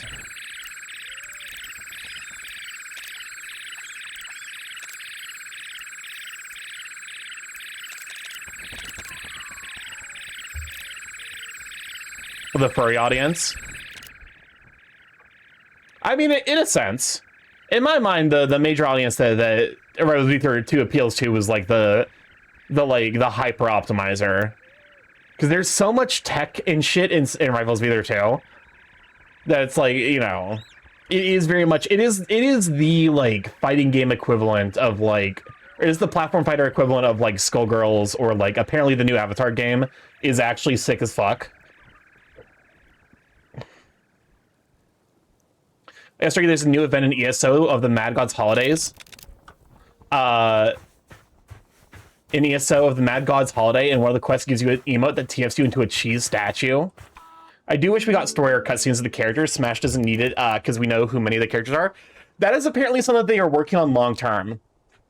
That like in 2020, I think the current roadmap has in 2028, where they're going to add a story mode.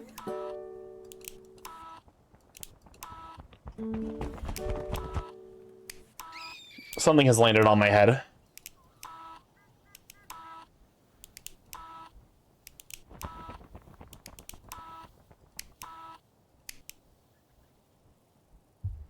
It's that's you. I don't know who the fuck characters like Pikachu and Luigi are.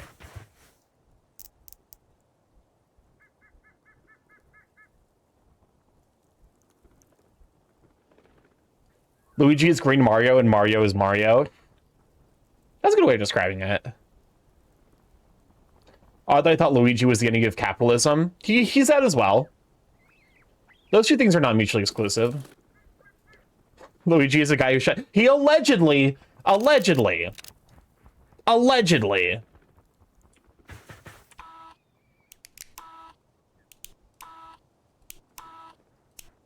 don't know if it was him. It could be someone else.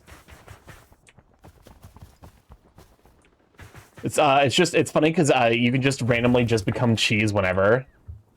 It reminds me of there's like people found like a way to cheese the Radon boss fight in the Promised Consort Radon in the Shadows of the Erdtree DLC, and it involved becoming furniture for an extended period of time while throwing poison pos at him.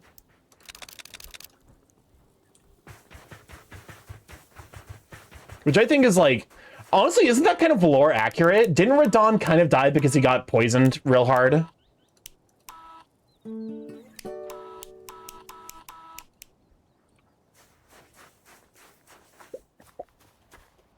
It was Melania, the blade of the Michelin 3-star restaurants.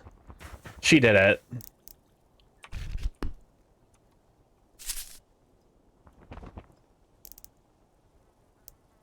I don't know. I don't really care about Elden Ring. You get the fuck out of here. I already.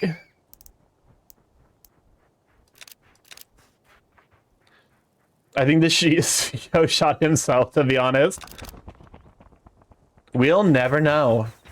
That's a screenshot of the Bibio James channel. I like these new casual games, but their color palette's so bright and pastel. I need some darker colors.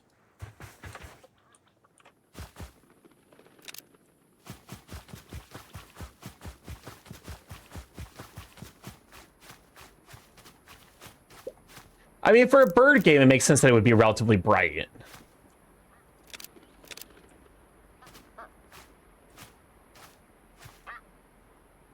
Brown booby.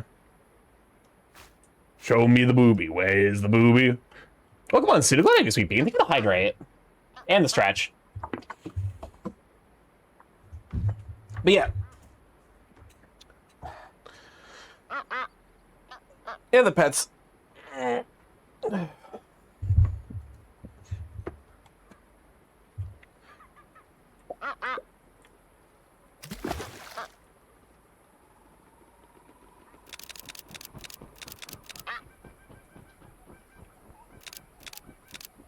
Welcome on, Eighth Wolf. I'm glad to have you as well. Can we shout for Eighth Wolf? How you holding up? We are currently bird picturing pictures of birds. Honestly, the texture makes it look like it's made of latex or something. I think that's just I think you're seeing what you want to see, given your personal preferences that you have expressed. I want to talk about the characters I main, but I'm holding back to not be annoying. I mean, I'm fine with it. Did the shiny bird spawn on top of me?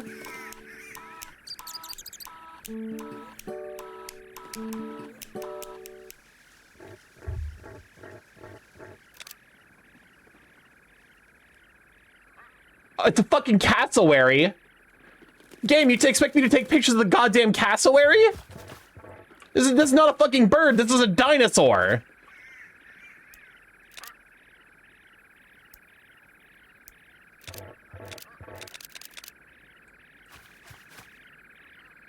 I'm not looking. I'm not kidding. Look in the Bibio Games channel. But I mean, I think go for it a little bit because, you know.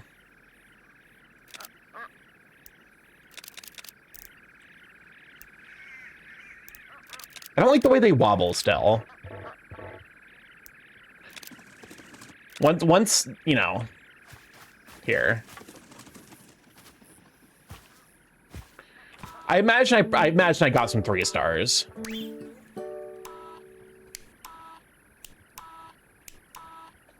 Here. Okay, I'm taking quick look at video games.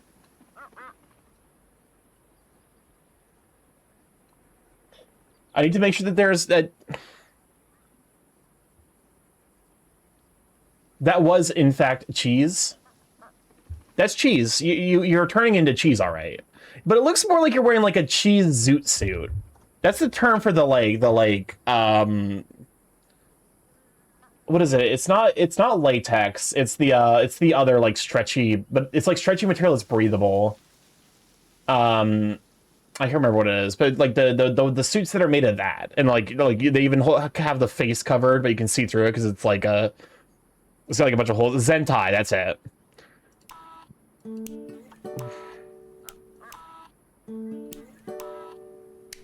Well, at least the cassowary made itself extremely easy to take pictures of. I should check out Deltarune. My local our store has a Deltarune fan art on their storefront. Excuse you. Lycra. Lycra is also what I was thinking of. I think Lycra is the material and Zentai is the brand. Like Zentai makes the suits, but the material that they make the suits out of is Lycra. I'm not 100% sure. I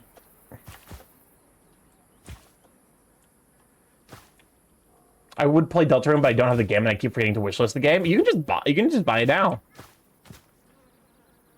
So one game that actually I think I'm gonna pick up today is kind of like something of a, I don't want to say like a placeholder, because like I actually do want to share the DLC with y'all.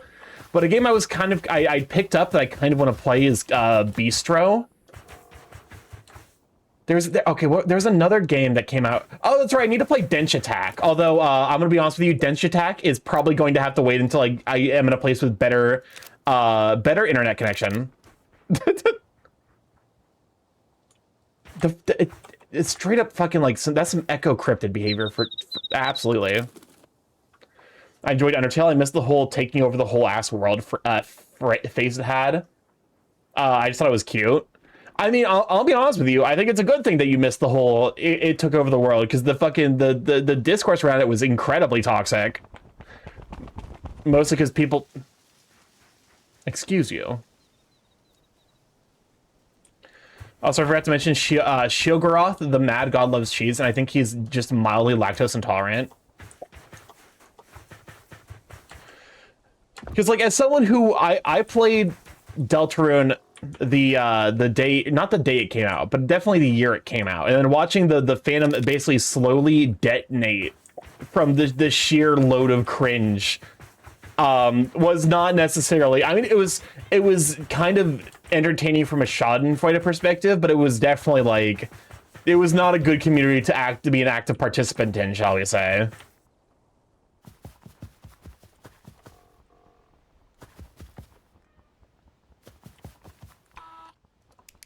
But I feel like that's the case for like any community that gets like really, really intensely into the thing that they enjoy.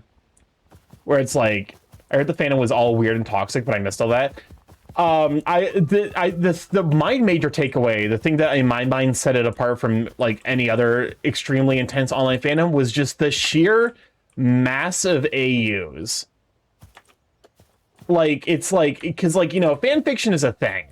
But Undertale did it a little bit different, where people would write entire alternate universe, like that. It's like it's Undertale, but XYZ thing, instead of like writing like a single character that like participates in the plot events. It's like this is an entire, you know, it's like Underfell was the one where it's Undertale, but everyone is like all the monsters are actually evil. But also Chris is no, not Chris. Frisk, I don't fucking remember. Is like not genocidal in that one, so he befriends all of them, even though they're all still evil, and like they plan on killing humanity when they get out. At least it's not as bad as the Amazing Digital Circus fandom, that they're somehow worse than Steven Universe fandom. No, absolutely not. Absolutely no. The Amazing Digital Circus fandom, as bad as it is now, is not even remotely as bad as Steven Universe and Undertale at their prime. It's not even remotely a comparison. As someone who was active on the internet for all three of these things, the Amazing Digital Circus fandom is not nearly that bad.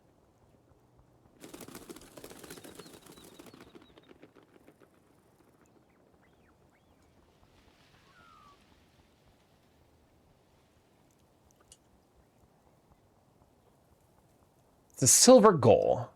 I'll probably be on the beach. I went to a con recently. It was fun, but I had one panel. We had one panel by this Batman fan. The word otaku comes to mind. She had a Batman branded everything, decals, lunchboxes. She researched lost media in her spare time. It was a bit weirdly creepy. Made me realize it's the kind of people that can fill a fandom. It's, in my mind, I'm like, that's like the word that comes to mind to describe that is mostly sad. Because it sounds like that, like there's probably some amount of neurospice going on there, and like Batman just is her hyperfixation, but like there hasn't been any socialization, you know, that is someone who, if they are that intense and disruptive to an environment, needs like kind of a guiding hand. Which, like, don't get me wrong, like that's, you know, that means that they need to be kind of removed from an environment where they're going to be interacting with people who aren't going to get it, because that's how you get dumb drama that means nothing.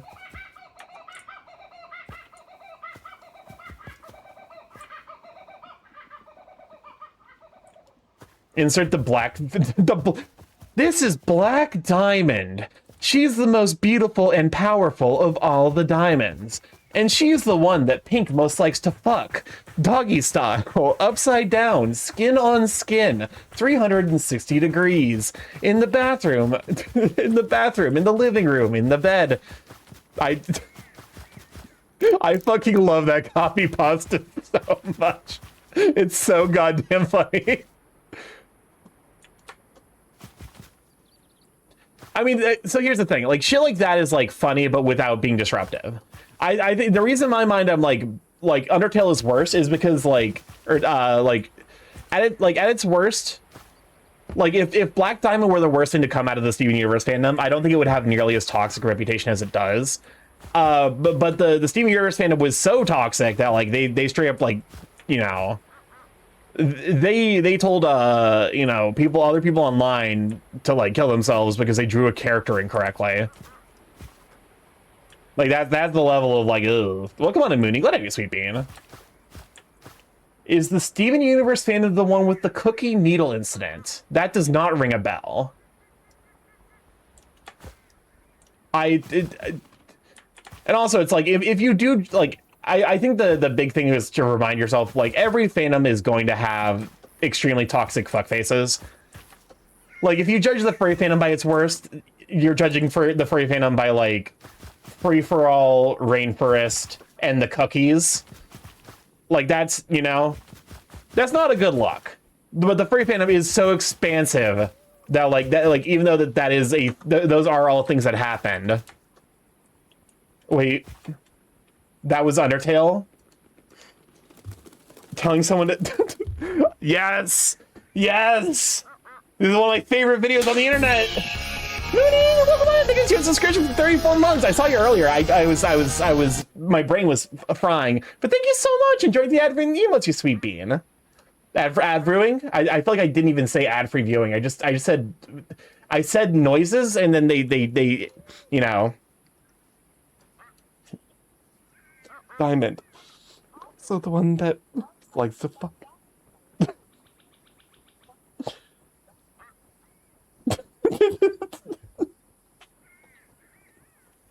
On skin, living room, on the bathroom, on the bench.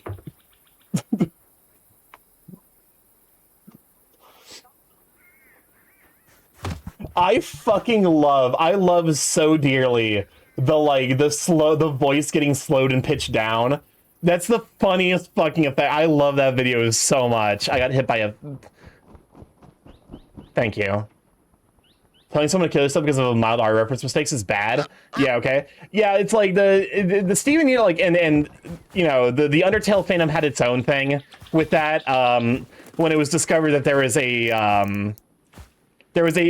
character in Undertale that is it is a backer boss for a backer that is in it's like super duper hidden. I think you can only find him on October 31st. In like one specific area, and it basically you need to find an invisible path. No one found this boss for like actual years until it was discovered, at which point the internet collectively lost its mind because like a bunch of like, ew, furries. Yes, so the boss's name was So Sorry, and it's it's someone's persona, and they are something of a prolific fat fur artist. I think they also, like, there might actually be like some drama associated with them, but like I'm not 100% on that. Like, you know, meaningful allegations, but I'm not 100%. So like, you know, do not take that as gospel. Take that with not even a grain of salt. Take that with the salt mine. They're like, that might be something that like the Undertale fandom made to like harass and justify harassing that dude. But like that's the level of shit the Undertale fandom was capable of, which is really fucking funny. Because the Undertale games are all about like how the best way to like change people is to understand. You know, is to understand and to be kind.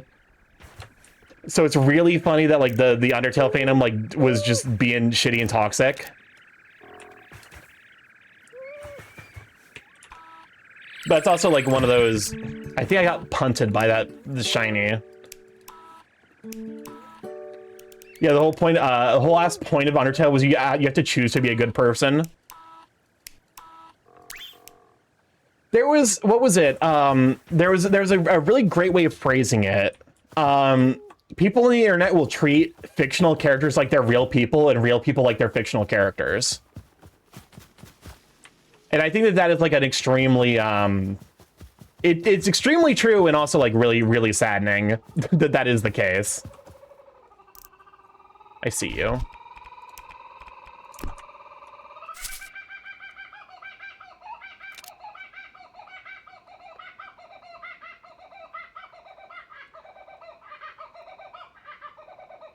Do you...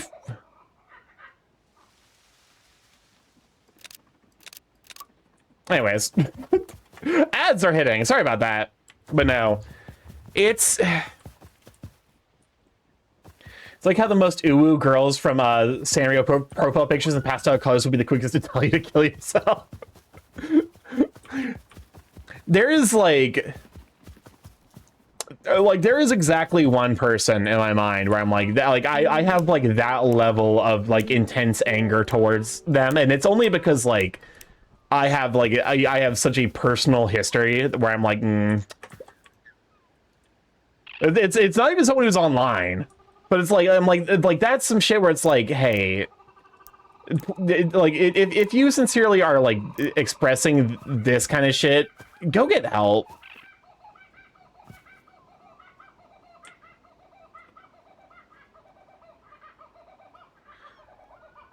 Bird.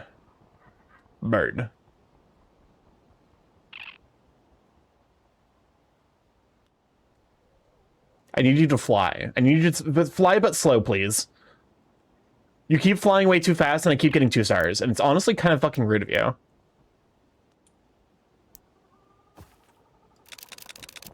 Okay, that had to have been a... Surely that was a 3-star. Wow, Australia, you really live with this fuck-ass laugh? But no, it's Sanrio, people with Sanrio PF profile pictures, and also people with anime girl profile pictures, and very, very specifically, apparently K-On profile pictures. People with K-On profile pictures are apparently quite infamous on Twitter for being like some of the most toxic and godless individuals. They can be quite noisy though. I might want a parrot of some sort someday. I've always been a noisemaker and I enjoy auditory games. Oh yeah? I don't know. I've not had a Twitter profile at this point for like, I think going on 4 years. And I do not miss it. I feel like there's nothing on Twitter. Like, I'm like, occasionally someone will send me a Twitter link and I'll be like, hey, I can't see that because I don't have a Twitter anymore. And usually they'll just like, there's like, oh, hey, let me screenshot it for you real quick. Or they'll like download the media and send it to me. And I'm like, hey, this is cool. But like, I don't want to fucking see that shit. I actually, there's like a website where you can download Twitter media. I might just start putting links in there and being like, okay, what the fuck is someone trying to show me? Usually it's gay furry man. Which, like, you know, good, but also you just post it on Blue Sky. You're gonna get a better reaction. Why the fuck are you putting that on Twitter? What's Twitter? A dead platform. Honestly, nowadays, Twitter by volume is probably like... What was the most recent number? Twitter was like 70% bots by usage. I feel like that number has also only continued to only go up. Like, yeah, I feel like Twitter nowadays has got to be like 85 to 90% bots by usage rates.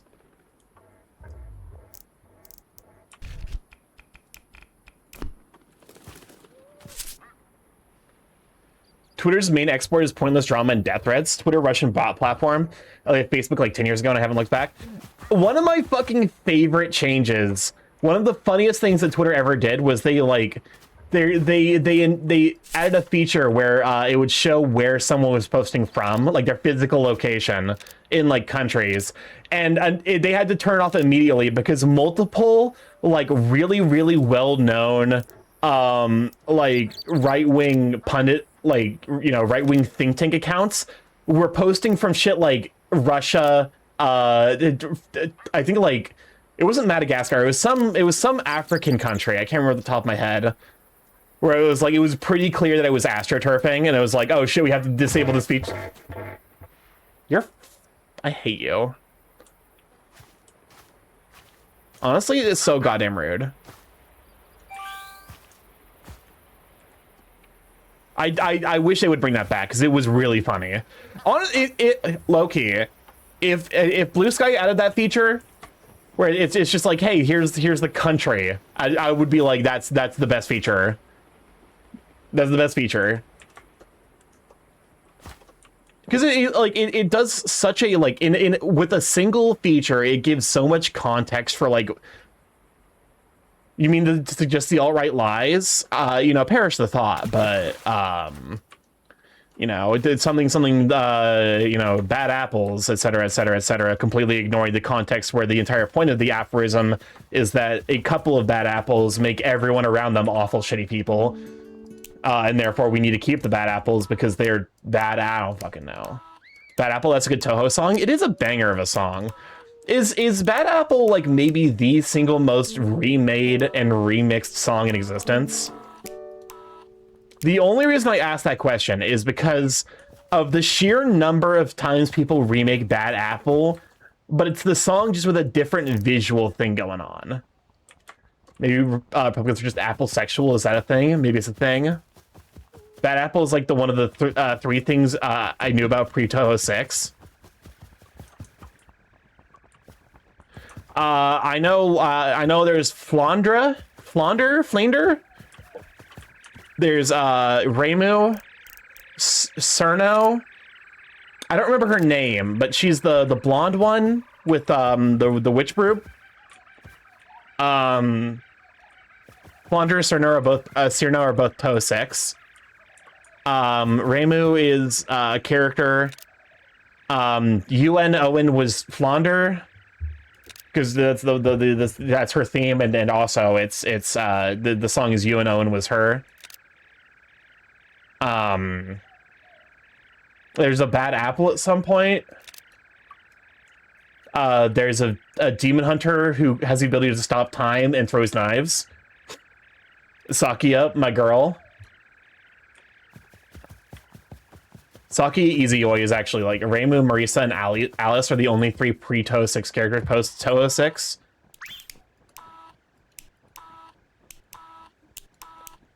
There's the lady who can make holes and close holes, and that's her power. And it sounds like it's not all that interesting until it's revealed that she can do so with concepts. And like that's pretty overpowered.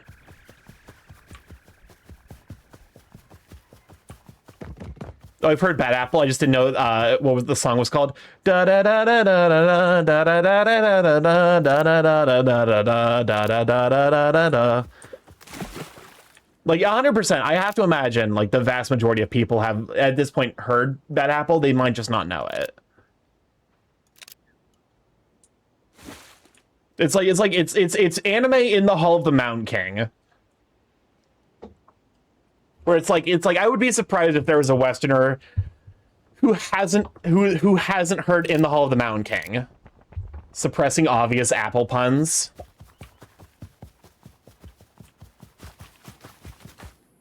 Because like you know, In the Hall of the Mountain King is just one of those. It is I would say like maybe the most song of all time. That's not how the sentence is supposed to be formed, but it's how I'm choosing to form it.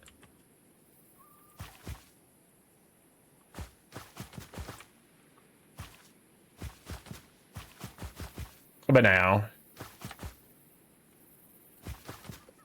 the Toho fan base is just fucking intense. I think that's the thing. Like the Toho fan base, it scares me. I would say more than any fandom. I think the Toho one scares me the most.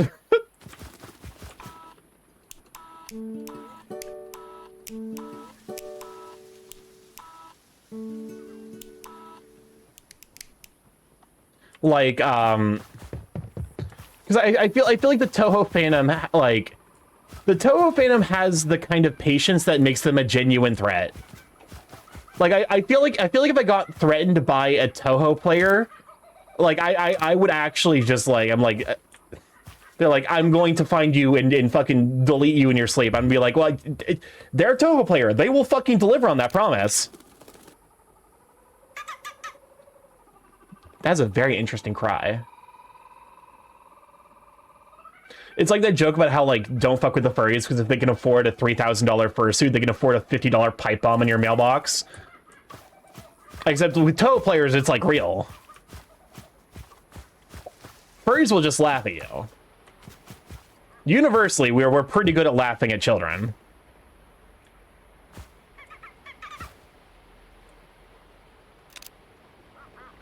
But, like,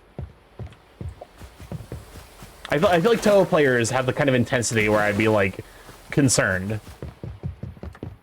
Because there's multiple, like, 20-minute long, extremely high-quality, like, rendered animations as a fan project.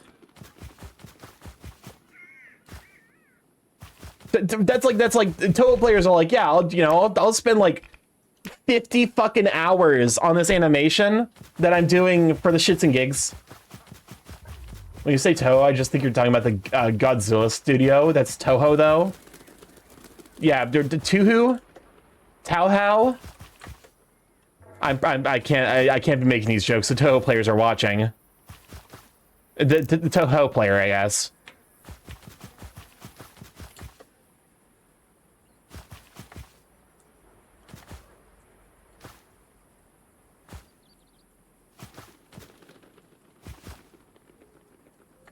I feel like Toho, like, I feel like if you were a, like, claustrophobic person, Toho has got to be, like, hell.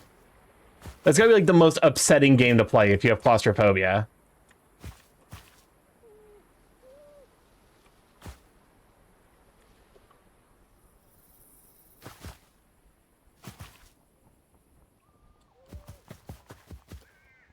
Where are all the fucking birds? They're all running away from me. It's like, because I'm running towards them, to be fair, but, like, I feel like that made some of the birds, like, way more skittish in the DLC. Another fucking magpie.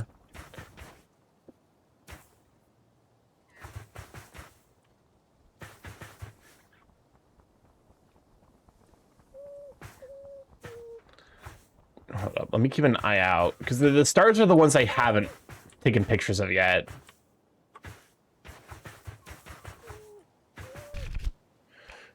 Also, there's apparently one more point of interest around here somewhere.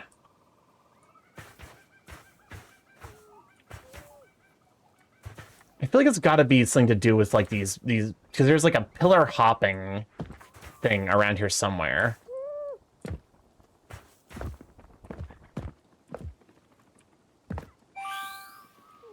Fucking son of a bitch. Okay.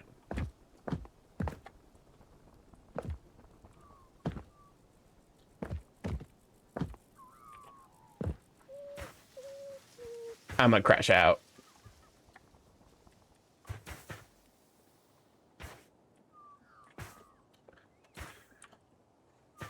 I'll be honest, there's so many cultural touchstone movies that I've never seen, but I just know of kind of by reputation. Okay, bye Bird a go. Have fun with the nights for sure. Thanks for stopping by. And I think in terms of, like, cultural touchstone moments, is it just this? Is it just this? Is this the picture?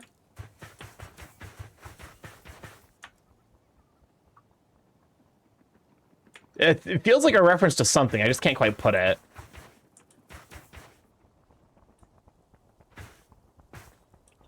I feel like Godzilla is definitely one of those ones. I almost wonder, like, because, like, you know, with old stories that have been told and retold so many times, like, a lot of times there's drift, like, of, like, the way that, like, they're generally understood in the cultural zeitgeist versus, like, how they're actually told in their origin. Spectacle Rock. Hold up, I hear you around here somewhere. There you are. Welcome to Magic Guy. Same, to be honest, there's part of me that wants to catch up on all the classics or pivotal films I missed, but then it turns to books and musics and games. There's so much media out there. It's impossible to enjoy every good piece of media. And that's kind of why, like, in my mind, why I'm like, it's okay to watch garbage occasionally. I don't think garbage should be, like, I think like trash shows should be like treat them like you would treat you know, like chips, where it's like it's good to have occasionally, but it shouldn't be like a meaningful portion of your diet. You know, like chips or like sweets. Point of interest: Devil's Marbles. Okay, I was right. I was just I'm unfamiliar with this particular reference.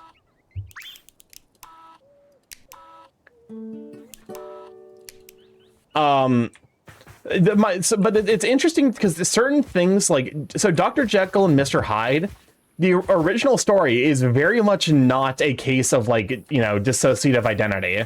Me? Dr. Jekyll and Mr. Hyde are just straight up the same person, but they are the same person insofar as that like Mr. Hyde is basically like a disguise for Dr. Jekyll to do the shit that he wants to do, but like is kind of constrained by society to not do. And like with that framing, Jekyll and Hyde mentioned, I'm locked in. Well, like with that framing, Dr. Jekyll and Mr. Hyde is a fascinating story. Starky, you've activated my lore. I did not realize you were a Dr. Jekyll and Mr. Hyde fan. I personally spent a long time mulling over what counts as good media, since our modern, even historical media ecosystem is still a product of social and political interactions. I think it's I think whatever media you enjoy, but also like I think media you enjoy, but also media that like isn't necessarily like universally positive emotion wise. I think that's one thing that like, you know, I think people could stand to have more like intense, maybe maybe negative emotions in the media they consume. You know, shit like Grave of the Fireflies is a fucking powerful story. And I you know, as someone who hasn't seen it myself, it's on my to watch list, in part because I know it's both a good piece of media and also something that's going to leave me kind of upset. I sent a close up of the aforementioned cheese emote in the video games. And so like, you know, when the time comes where like I actually will sit down and watch it, like when I'm just like, yeah, no, I'm not in a great mood. Let's you know, I need to get some tears out of me. Let's watch Grave of the Fireflies. Like that shit will happen. And then you know, I'll be able to understand the hurt more. Because I feel like media where like there is like, I feel like there's like media that pacifies, and then there's media that what's the one line in Kendrick Lamar's song? You pacify them, I electrify them. There's that, like that is unironically the two types of media. Jekyll and Hyde was a story I really got into for a while. Part of why I'm named Guy is in reference to a line in Jekyll and Hyde musical mentioning guiding and teaching someone to walk from darkness into the light. Fascinating.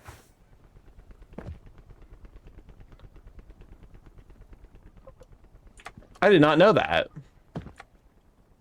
Kobold lore unlocked.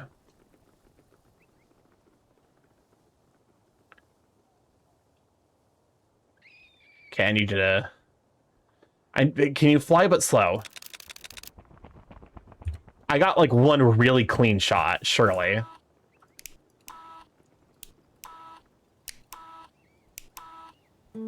There we go.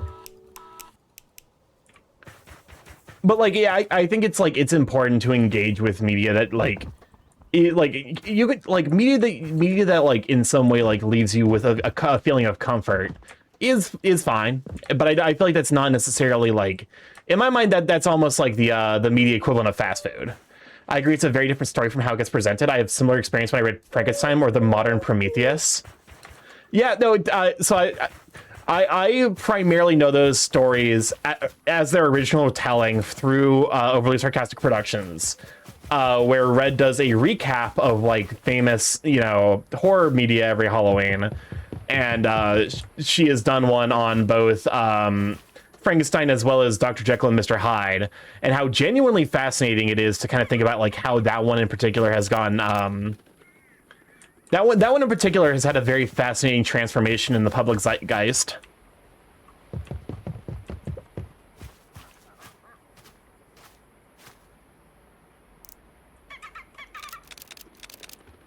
There's nothing wrong with seeking to get comfort satisfied, but it's very easy to only consume things that don't expand one's understanding of critical thought.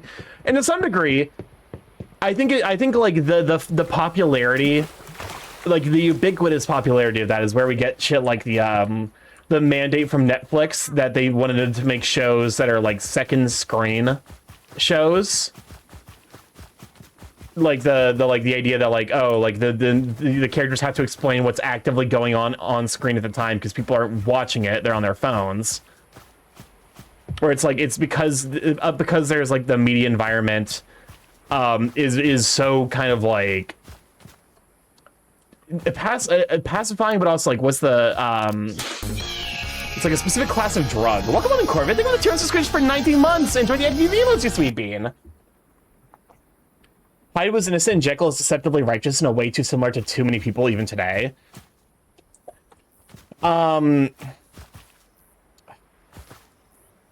It's not narcotic.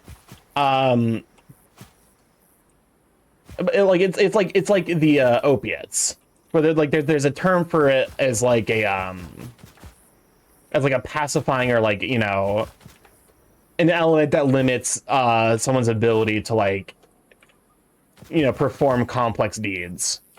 There's a word I'm thinking of that is in the English language, but like it's you know, I can't think of the correct one. But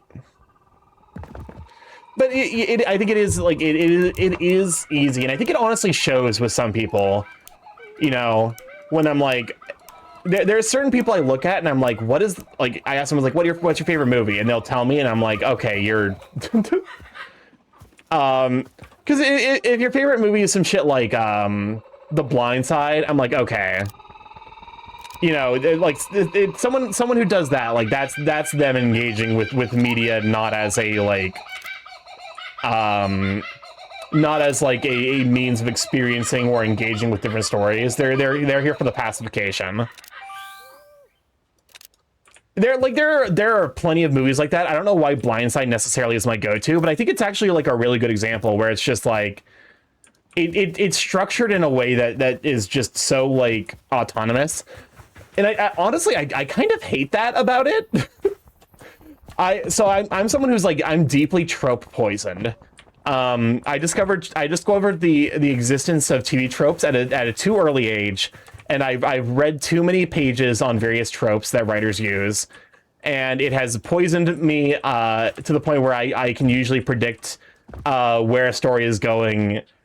Usually I can predict the overarching structure with like 25% of the 25% of the book, and I can usually predict the ending with 50%. There's no clear difference between someone who cherishes a piece of media versus because of nostalgia or personal reasons versus someone who genuinely thinks it's the best thing to exist. Oh, for sure. One thing that comes to mind. So I was asked what my favorite movie was, and immediately I'm like, because I know what my favorite movie is. Everything Everywhere All at Once. I'm like, that is a piece of media that speaks to me personally. That got me both to laugh uproariously and also fucking sob. And when I was just like, I was like, he was like, you know, what's your favorite movie? And I'm like, Everything Everywhere All at Once. And he was like, wow, that was a fast response. And I'm like, wait, what do you mean that was a fast response? Like in my mind, that's almost like, actually, I think I was asked this question before Everything Everywhere All at Once even came out. You know, because it was like, this conversation happened a couple of years ago. And I think I was still able to respond relatively quickly, because at the time it was Bad Times at the El Royale, which is another piece of media that I'm like, I genuinely, absolutely adore that movie. And it's like, you know, it's good. I have strong opinions about it. The things that it did good and the things that, you know, it probably could have improved on. I'm studying writing and media and analyzing tropes, storylines, creative decisions, etc. In the process of watching or reading something, I've just accepted it will be the rest of my life. What about chaos? Good night, Sweet Bean. Although, how dare you press the button, you creature. You have no idea what it... Muchas gracias, afición. Este para vosotros. Haunting. Welcome on the cast. How you doing, Sweet Beam? But like, at least, so my the profound interest in the nature of storytelling has led to certain genres being deeply fucking irritating to me. I hate two genres because of how incredibly formulaic they are, and that is the coming of age genre and the Lyra revealed plot lines. They are so universally boring, rote, the exact same shit over and over and over again, and I'm just like, oh, come on. I have particular fucking... I don't normally talk about shit that I hate, but this in particular... I'm not a big fan of the book called Extremely Loud and Incredibly Close. I'm good. Me and Locke went to dinner with my parents, and that was lovely. I'm glad. I'm glad. That's adorable. Also, a huge step up for the two of ya. I'm assuming that there was probably like some amount of it. Really? That was a fucking 1 star? Fuck this game. I know a genre where there's nothing in it. You like it all, that being mascot horror. That's not fair. Mascot horror occasionally has really good character designs. I don't necessarily find anything else appealing in them, but I can understand, I can find the character designs appealing.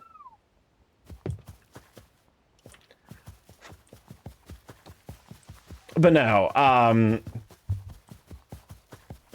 there's certain pieces, there's certain genres, and I think it's in my mind. I'm like, I look at coming of age dramas, and I look at Lyra revealed plots, and I think I hate them for the same reason I hate country music. Welcome on in, Yonu. It's glad to have you, Sweet Bean. Which said it feels like it's pandering, right? Every time I like a lot of country music I listen to, and I'm like, this doesn't feel like someone is writing a song because they have a story in their heart that needs to get out there. This feels like they are writing a song because they want to make a paycheck. And there is nothing wrong with that, but I do hate the song that you created. I do hate it with every fiber of my being as a soulless, strictly capitalist enterprise. But like, I think I have the same feeling towards Lyra revealed plots as well as coming of age genres, which is why like I was fucking flabbergasted to learn about the existence of what was it called, mixtape, which apparently got a 10 out of 10 from a reviewer at IGN. Which, like, I'm like, okay, that's, you know, I think therein lies kind of the rub of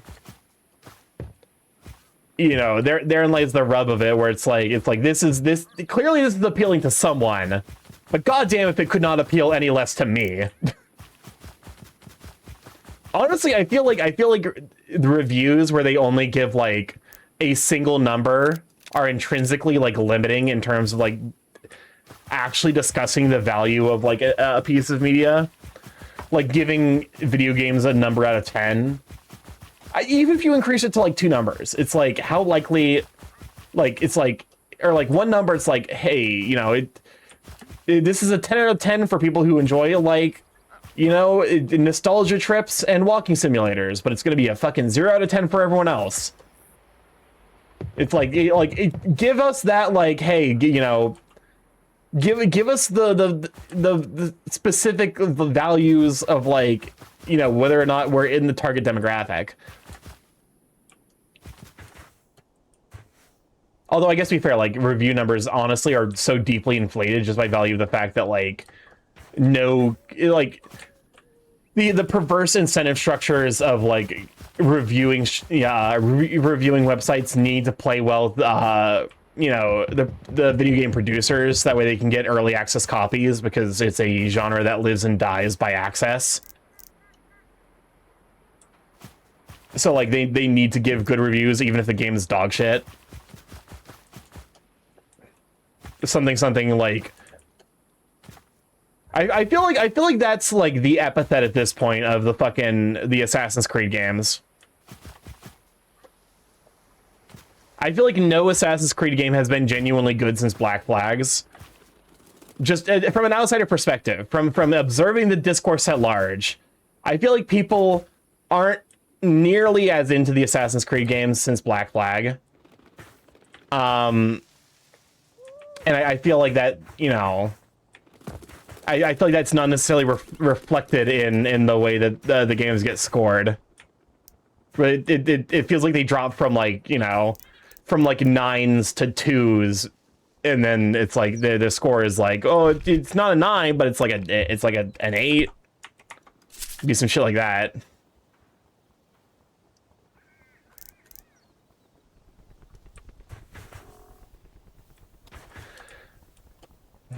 I don't know. It's also like one of those things where it's like I recognize that I'm not in the target demographic for a lot of video games.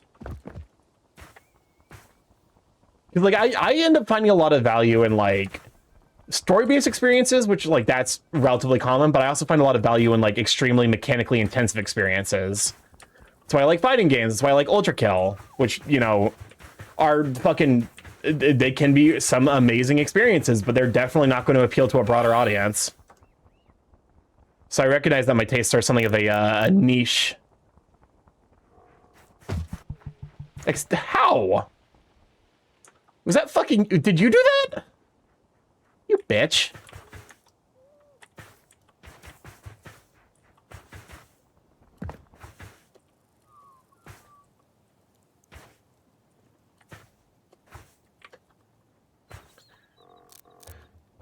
I do think, you know, I think that if there is one saving grace in the nature of like media right now, it is just indie projects.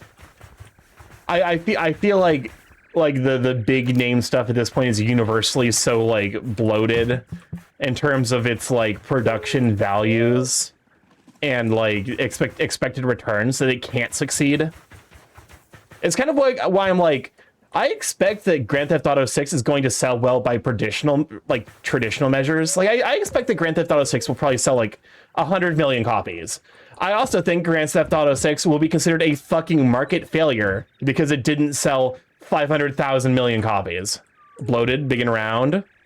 Welcome on, Slode. What are you, Sweet Bean? Oh, Slode, you're in the DLC, by the way. There's a lyre bird here.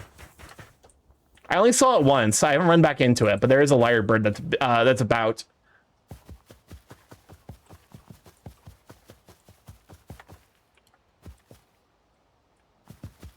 I think I saw somewhere around here.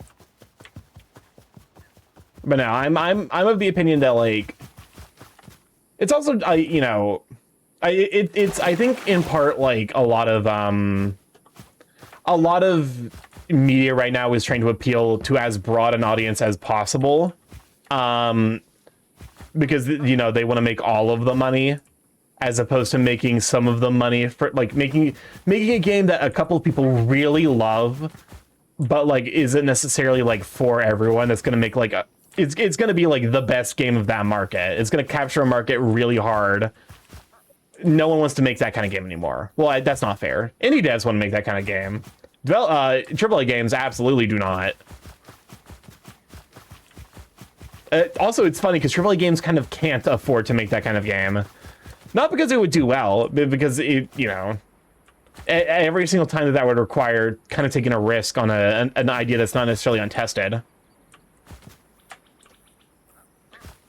It reminds me of after Balatro. So there was so much funny, like, you know, there's some funny chatter around video games after Balatro won Game of the Year for.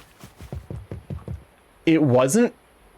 Oh God! It wasn't 2026. It wasn't 2025. It wasn't 2024. 2023. When Balatro won, I feel like, honestly, I feel like Balatro won because there wasn't another good game. I feel like Balatro kind of got the default win because nothing else. I mean, what was this competition? Its best competition was Shadow of the Erdtree, which is a fucking DLC.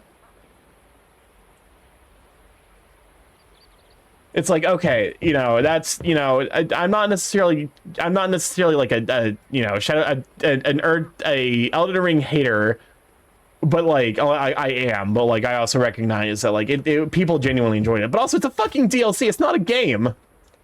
And it's downloadable content. You can't play it on its own. Like that was the kind of competition that fucking Balatro was up against, and so of course it won. And like, you know, I'm gonna try to deconstruct a chicken. Wish me luck, Sarky. I believe in you. You take that chicken to task. You take out that knife, and you start stabbing. I don't know what I'm going on about. But like the apparently in like the post Balatro winning Game of the Year award, you know, video game designer world, like the people who are going to like you know, game design conferences, GDC, were like, I'm here to fund the next Balatro, and it's like, you're not gonna find the next Balatro at a GDC because the people who are designing the next Balatro are in their fucking basement, barely, you know, they don't have the time to show up to a GDC. Like the way that you get the way you get in on the next Balatro is you give a bunch of games a little bit of money, which requires taking a risk. There's no guarantee of return unless you go extremely wide about it.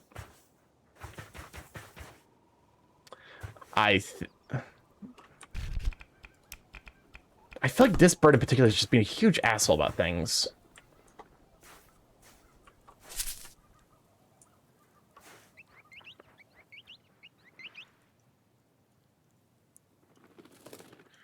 Perfect, finally. Show me your booty. Where's the, oh, you motherfucker. There's still seed here. How can you eat dinner? How can you eat a pudding if you don't finish your finish your meat? I actually have no idea what that's from, but it is a thing I heard a lot as a kid. So I'm assuming it's some kind of like extremely old reference.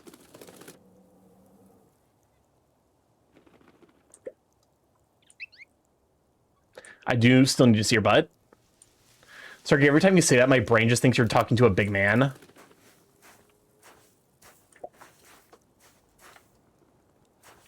What, like using the aggressive voice?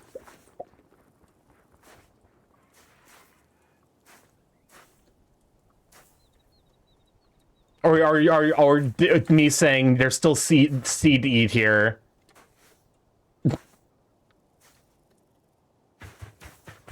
Just you saying show me your butt in general? Okay, listen. If I were actually talking to Big Man, it would be show me your butt, please. There would be, you know, manners. Would you kindly show me your butt? You hit him with the BioShock.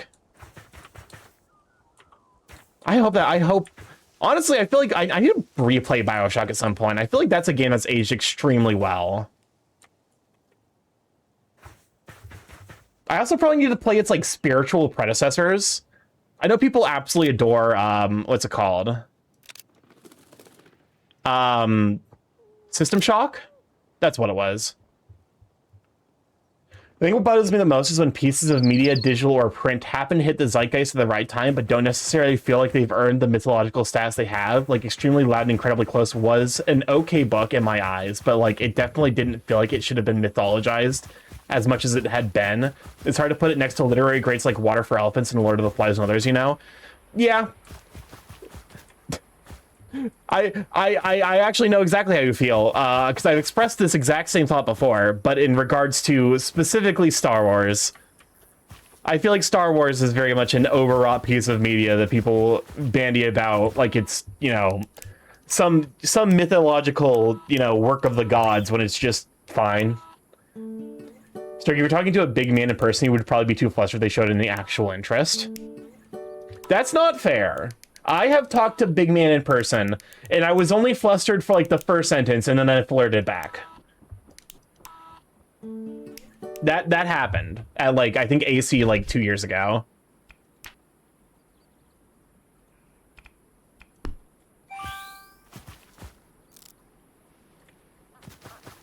I think for Star Wars specifically, they milked it too much. Because to some degree it's like it's the like idea of like, oh, you know, like I almost want to give it credit for the like, because there's this idea, I'm referencing another TV tropes page. It's called Seinfeld is Unfunny. The idea that Like nowadays, like if you watch Seinfeld, you would actually probably find it like deeply unfunny because all of the jokes that it was like it was extremely influential in terms of joke writing, but because it was so influential, those jokes ended up getting like retold later by like better comedians who did the bit better. Seinfeld, Big Bang Theory, etc. Well, the thing is, like, Seinfeld actually was like genuinely like foundational for a lot of comedy writing. I feel like Big Bang Theory is very much like what you get. In my mind, Seinfeld and Big Bang Theory are equal in terms of like the comedic value of them. It's just that Seinfeld was working like Seinfeld was working with no history of sitcom structure, whereas Big Bang Theory is very much, honestly, Big Bang Theory probably should be my go-to example of like a media that pacifies rather than actually have anything to say. Capitalism ruins things. Also, it actually was really funny because I watched a video that pointed out like the kind of fucked up nature of like the toxic, the nice guys in media, and how the main character of Big Bang Theory is like the ultimate nice guy in quotation marks, insofar as that like he puts in he's so patient and waiting to get a girlfriend, but then he uses that patience as like a fucking checkbook throughout their entire relationship to be kind of shitty in a way that's like extremely unpleasant to watch. And also like how it bleeds into his friendships as well, where he's like every single one of, I think the main character of Big Bang Theory is Howard. Every single one of Howard's friends are like even more pathetic than he is in like key ways that he's insecure about. If it were written as like an actual drama, that would be a fascinating way to structure a drama, is to have like a guy who is such a just abject failure of a person. I think Sheldon was the main character. Sheldon was like the mascot.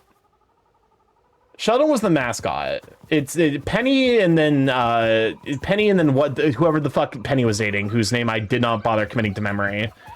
Like that guy is actually the main character, or I guess the focus character, unclear. But it's like Leonard, that's it. Where like Leonard is just like a huge fucking, kind of honestly a huge piece of shit. But like it's couched very much in the like toxic nice guy thing, where it's like he was like extremely kind and patient, and like treated their relationship as like a piggy bank until he finally stored enough love to like, actually for her to properly become his girlfriend. And it's all just, very fucked up and extremely unhealthy. Kind of fascinating though. Like I said, I think like if they actually like, if they restructured it as like a drama, like I feel like that there's like a fascinating story to tell there about like Leonard slowly coming to grips with the fact that he is pathetic and that he keeps people around him that are more pathetic than him. There's not really many healthy relationships in comedy shows. That's the entire crux of, there's a show on Netflix I need to finish watching called Kevin Can Fuck Himself. And the entire crux of it is basically that from Kevin's perspective, he's living in a sitcom, and then from his wife's perspective, she's living in hell. And the wife's not a good person, but she is functionally dating like a textbook, like extremely manipulative, narcissistic, self-absorbed asshole. And like a lot of her like unhealthy coping behaviors are a result of like living with someone who is actively hostile to her emotional well-being. It's fascinating because it very much deconstructs the like a man-child protagonist. I think it's the because I was talking about this with another friend, and he said that the groundwork of it's very much like if King of Queens played the shit that happens in it straight. If like they actually address the extremely fucked up shit that happens in that sitcom.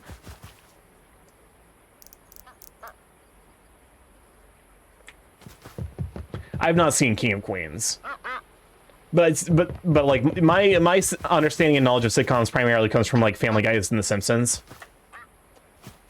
And so like watching Kevin Can Fuck Himself is fascinating. Because as someone who is as trope poisoned as I am, it actually is like watching my brain go to war. Because I look at the shit that's like okay, in sitcoms, the main character, like, you know, typically the father character is functionally invincible, just this unstoppable force of nature that cannot be defeated because the status quo must be maintained. And then cutting between that, where like the guy seems genuinely unstoppable. What's up, Chris? Starky, when can we take a holiday to the Shivering Isle?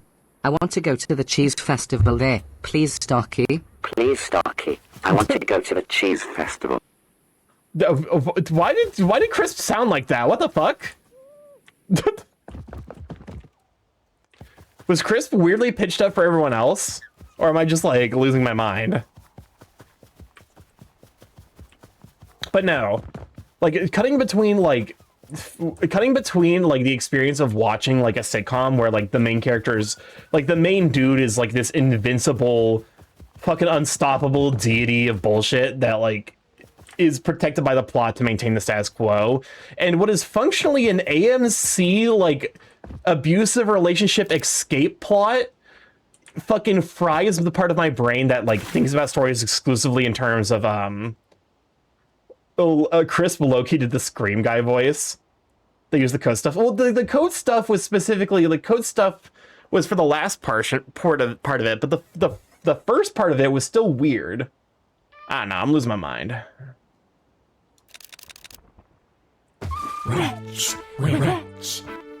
What's up, Chris? I sound perfectly Yeah, normal, okay, you sound Starky. normal now. My code is not messed up at all. Please do not kill me. I know about the pile of 3,000 dead crisp clones. Please, I want to live. Don't kill me.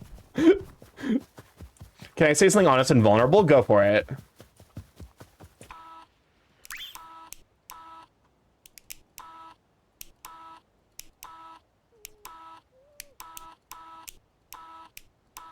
Why is it impossible to get a 3-star flying picture of the fucking ibis? I have never found Friends funny. Also, Locke says that I am a big stinky. Well, we can trust Locke on that matter, but also I kind of agree with you. And also, like it's not is Ross the asshole? Because Ross is also like because the video I watched that talked about like the nature of nice guys, quote unquote, in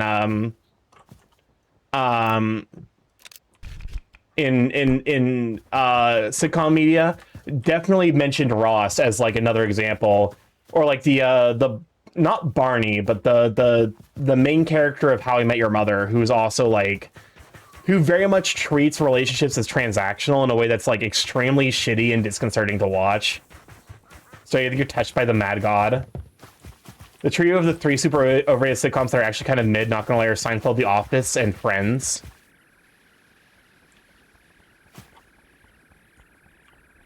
Oh, there you are. Oh, hey, there you... It's slowed. Never mind, it's not slowed. It's fast. Fasted as fuck. Ted? The one where there's like a fight over... Huh? It's a lyrebird. It's a superb lyrebird. Welcome on in, Jig and Vacuum. Glad to have you, sweet beans. My friend's Stinky is friend-scented. Stinky means friend.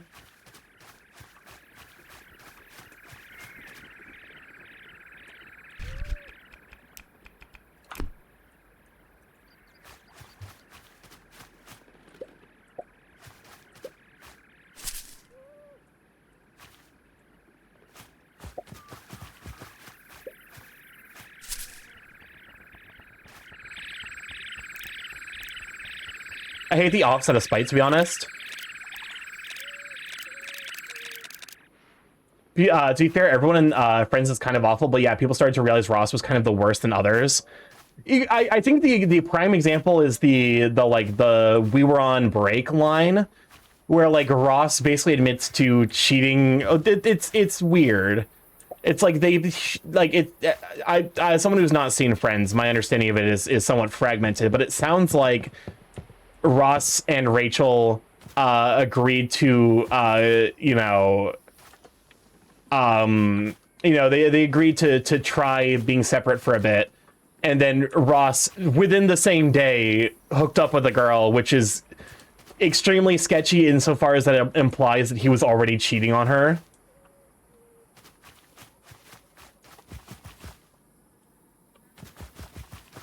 I feel like a lot of sitcoms are like extremely sociopathic. I'm gonna be honest. I will say in the realm of animated sitcoms, I will ride or die for Bob's Burgers. Oh no, Bob's Burgers is fucking spectacular. I genuinely think like Bob's Burgers, I think will stand the test of time as being like one of the best sitcoms. I've also seen folks describe American Dad as a black family sitcom, and I'm inclined to agree. I think American Dad has had bad episodes. I think overall it has done better for itself than Family Guy or The Simpsons. I genuinely enjoyed watching some specific episodes. Like, it's like genuinely some American Dad episodes were extremely well written and funny. And like they weren't necessarily like they weren't the beginning where it's like the writers are fresh and they're excited and they got new ideas. It was like some of the later season episodes where they just went, fuck it, let's run wild with this plot.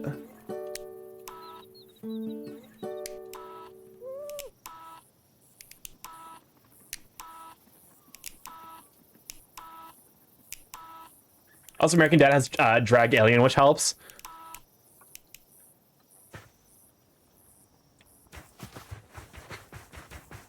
So it's like, you know, I feel like American Dad, Bob's Burgers will age extremely well compared to like Family Guy and The Simpsons. What was like, you know what sitcom I think actually is probably the gold standard in my mind in terms of animated sitcoms? Futurama.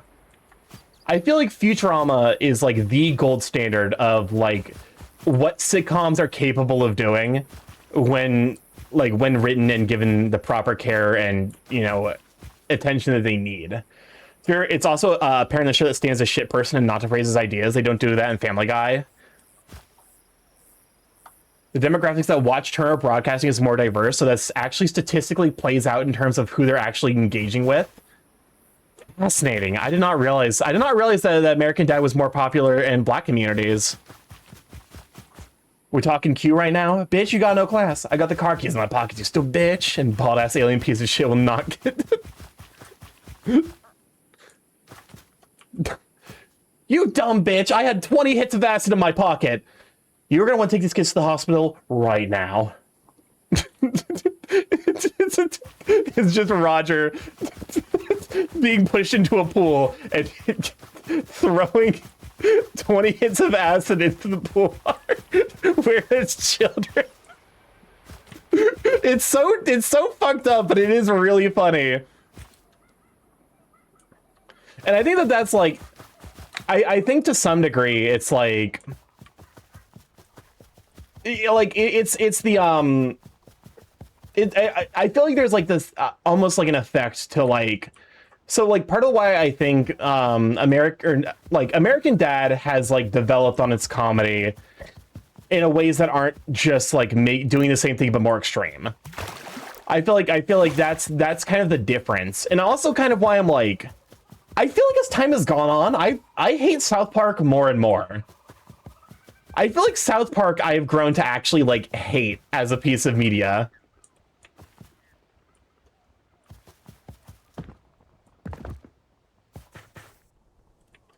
Because I feel like it's one of those, it's a vehicle for like, it's a vehicle for opinions that they try to kind of couch in comedy, but also the opinions are really shitty. Like, I think the creators of South Park are kind of shitty people, and and it's not really like, I feel like as time has gone on, they give less and less of a shit about hiding that fact. I don't know. I feel like I stopped watching South Park in like the season where they introduced PC Principal, and I'm like, I don't fucking care anymore, man. Sure, whatever. What? It's one of those things where it's like, it's not even like, oh, it made me mad. It's just like, I'm just like, this isn't funny. I think that's like one of those like, oh, you're not laughing because you're mad, and I'm like, no, I'm not laughing because it's not funny. Welcome on Polo, glad to be Sweet Bean. And I think that's a lot of like, we will see how the 22nd season onward will pan out. They moved to Fox in February this year. Oh, so it's going to get noticeably worse. South Park is centrist as Heller. South Park is like, so South Park is the purest example of the idea that centrism only helps the oppressors. Like, as they go along with the current zeitgeist centrist, because they will propose, there was some episodes of South Park that I watched as a kid but I didn't think were funny even at the time, and nowadays I realized that they were just an extended series of transphobic jokes. And I'm like, okay, that checks out.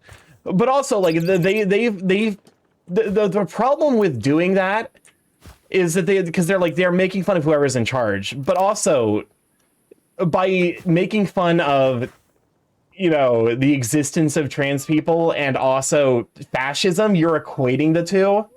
You're saying these are equally ridiculous to a layperson who is. I want to be honest with you. If your cultural, your cultural opinions are informed by South Park, you actually like delete your voting registration. Please do not have a say. I associate PC Principle with game theory because that was game theory's high, and then they started expanding to other channels. So they're just kind of stopped developing their stuff. Comedy and character are just stuck in the early 2000s without any real change. But it's that shit where it's like. And the thing is, like, there are episodes where they go back and they redo stuff that like they actually objectively got wrong. One of the early episodes that I remember is Man Bear Pig, which is about how Al Gore is catastrophizing about Man Bear Pig being this awful thing when it's a metaphor for global warming. And they did an episode later on in the series where Man Bear Pig proves like he's real. Welcome on a poll. Glad to be a Sweet Bean. Hello, Starky. It's been a while. You have my inability to fall asleep tonight to thank for my presence. Well, thank you for stopping by. I'm sorry that you can't sleep, though. But, like, they did a follow-up episode for that where Al Gore shows up again, and he's like, Man Bear Pig's real. Like, he shows up and kills a bunch of people. But, like, that doesn't undo the damage and arguably makes it worse. Some South Park episodes are just shitting on one person they have a grudge against.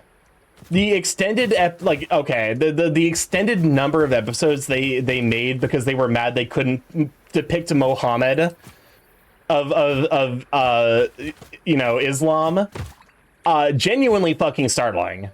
There were 3 episodes that were made because they were mad that they couldn't make an episode depicting Mohammed. And I'm like, that's fucking pathetic.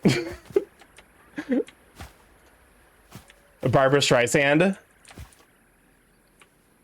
Honestly, I don't think any of those episodes even fucking hold up. Like in the modern day and age, I can't imagine any of the comedy from it like is appreciated or funny. It is South Park in my mind is very classically conservative comedy insofar as that it feels like none of the jokes are motivated by joy. They are all motivated by like low-key rage, like impotent rage. They're sellouts. They did a massive crossover with Fortnite. Oh, we knew they were sellouts. That's not a surprise at all.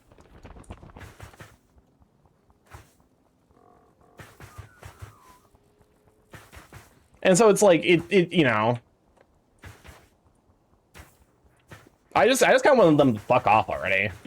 I was selling out was way, but yeah, no, they were selling out way before Fortnite. They were selling out to the Bush government.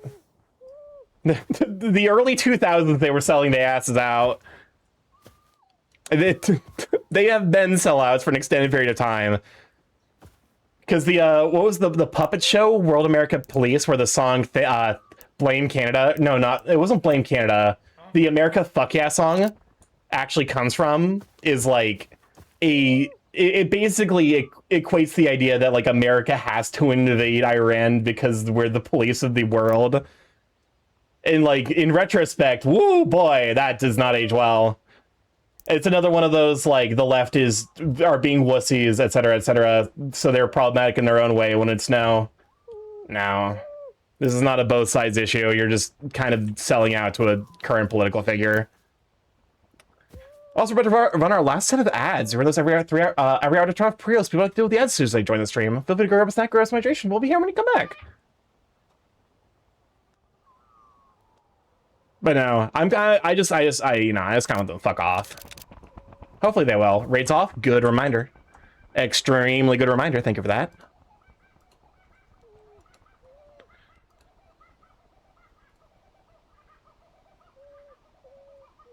It's like, it's not like, honestly, like stuff like South Park, I think, like, is fascinating, like, will be fascinating from an anthropological standpoint. So I'm not like in pro of like destroying the pieces of media as they exist. I am of the opinion though that like this is not, there's nothing of substance that's really worth considering there. Well, come on in, Daily. Glad to have you, Sweet Bean. Could have shout for Ilianos. So, you know, I think it'll be, like, anthropologically fascinating insofar as that it'll be, like, almost like an incredible, like, a solid stamp on, like, what the discourse at the time was like. Hope you're doing well. We're doing all right. Currently, I am a little bit brain fried because I ran out of my ADHD meds, so I am powering through, but we are powering through. How do you think school textbooks will talk about our era, actually? I mean, in the world where school textbooks continue to exist, that is the timeline where we actually managed to stabilize this bullshit. So if there is school textbooks in the future, they will talk about this point as functionally one of the most corrupt times in American history. And also, like, there will probably be an extended section about, like, the nature of, like, espionage, because a lot of this is the result of, like, you know, Russian espionage. I'm also brain fried, but it's because I'm at least, like, I never had a rough night. Oh no! I know the struggle though of being like I've got like a ever so slightly like cough thing going on for, like, you know, well, not a cough thing, but some kind of chest upper head thing, and I don't know if it's like allergies or something, but like it's got me having halitosis, so you know, not necessarily the best experience. It reminds me of you learn a lot of weird shit by being the kid of a nurse, and there was definitely like a thing I learned a lot as a kid was you can actually determine a lot of like throat infections by smelling someone's breath. Time for you to get a tonsil cleaners. Yeah, honestly, I probably should get a water pick at some point.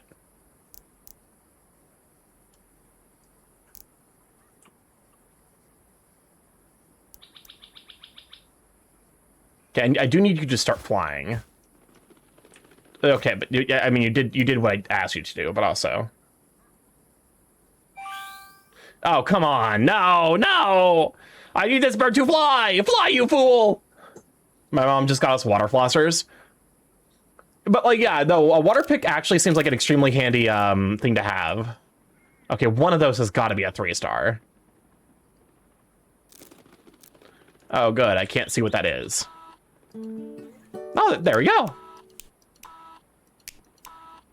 That's a 2-star?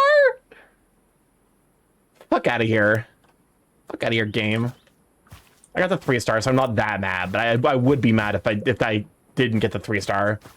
It's handy, environmentally more friendly. Yeah, because the water floss is just like you fill it with water and then it just like shoots it out pressurized into your teeth to dislodge stuff. It's also like probably a little bit softer on your flesh than like a traditional pick.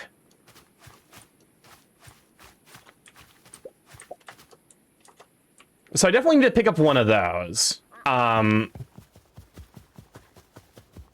Because like I you know, I got a decent amount of space between things, but also you can use it to clean up parts of your mouth that like you're kind of harder to do otherwise. Well.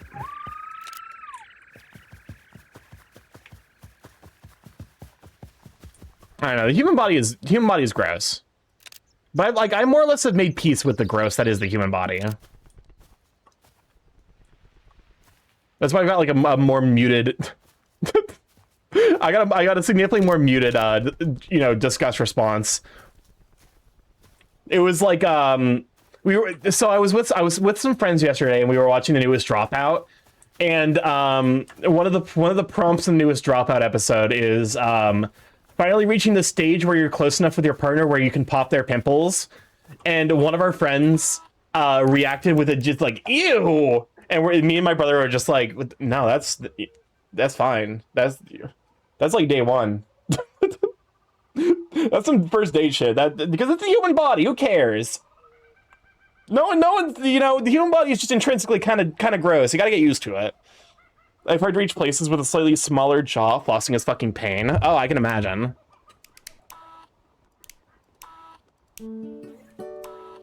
That's normal. Yeah. Because it's I imagine it's probably like some kind of shave my back day one. Welcome on, Carl Monk. What you, sweet bean. Shaving is kind of another matter. Because it, like, I don't know. I imagine it's probably some amount of like it's kind of like the way like monkeys groom each other. I imagine people probably do that with each other, but also like, I imagine there's probably like first date is a bit wild, but not, I am of course exaggerating for effect, but the point more is just like in my mind that's not really gross. That's just that's just the human body, and the human body. I mean, yeah, it's kind of gross, but like it's also the thing we're kind of stuck with until we develop cyborg technology. So like, why is there? Don't have shame in it. Sometimes I wish I had a bare level of body hair. I think I have a bare level of body hair. I think I qualify as bare fully. Although I do wish I had the motivation to work out and achieve muscle bear status. Send tum pics until we all become synths. Exactly. It's like, well, I understand where the ingrained response, or at least show tum pics. I don't have any hair on my I don't have much hair on my tummy. Mostly it's on the chest.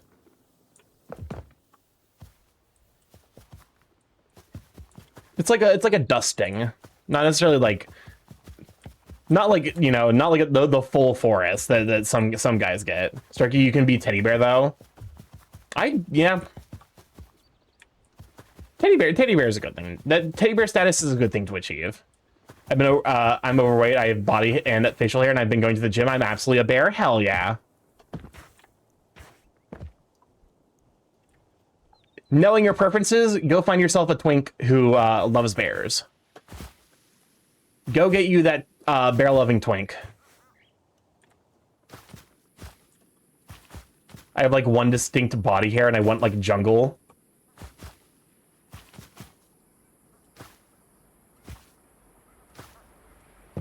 I do imagine some level of it is like grass is greener on the other side, but like, the rest is like faint. Because I more or less have become comfortable with my body, even if there are things about it I want to change. I recognize that like the body I have now is what I'm going to be working with in the future, so I gotta appreciate it now, because it's not like it's gonna get better on its own. They have chemicals for body hair growth. I to some degree I'm like dubious of that. I like the look of hairy guys. It's hot. A bear hunter. I'm always kind of dubious of that, because a lot of the times they'll be like, oh yeah, encourages like there's a lot of beard growth, options on the market. They'll be like encourages beard growth, and then the asterisk below it, and it'll be like has not been tested by the FDA, has not been like message has not been confirmed by the FDA or some shit. Also gives skin cancer. Yeah, I'm like, I ain't fucking with that, man.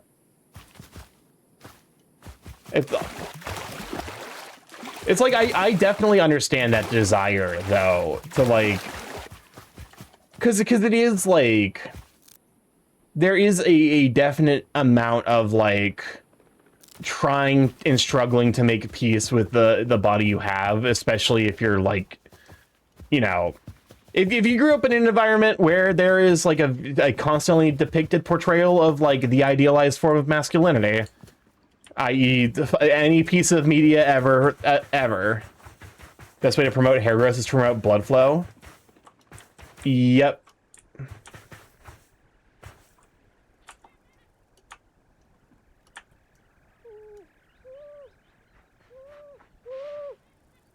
White-bellied sea eagle.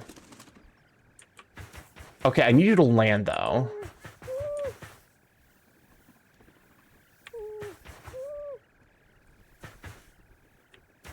Do you never land? Stop circling. Stop circling. You're a little bastard.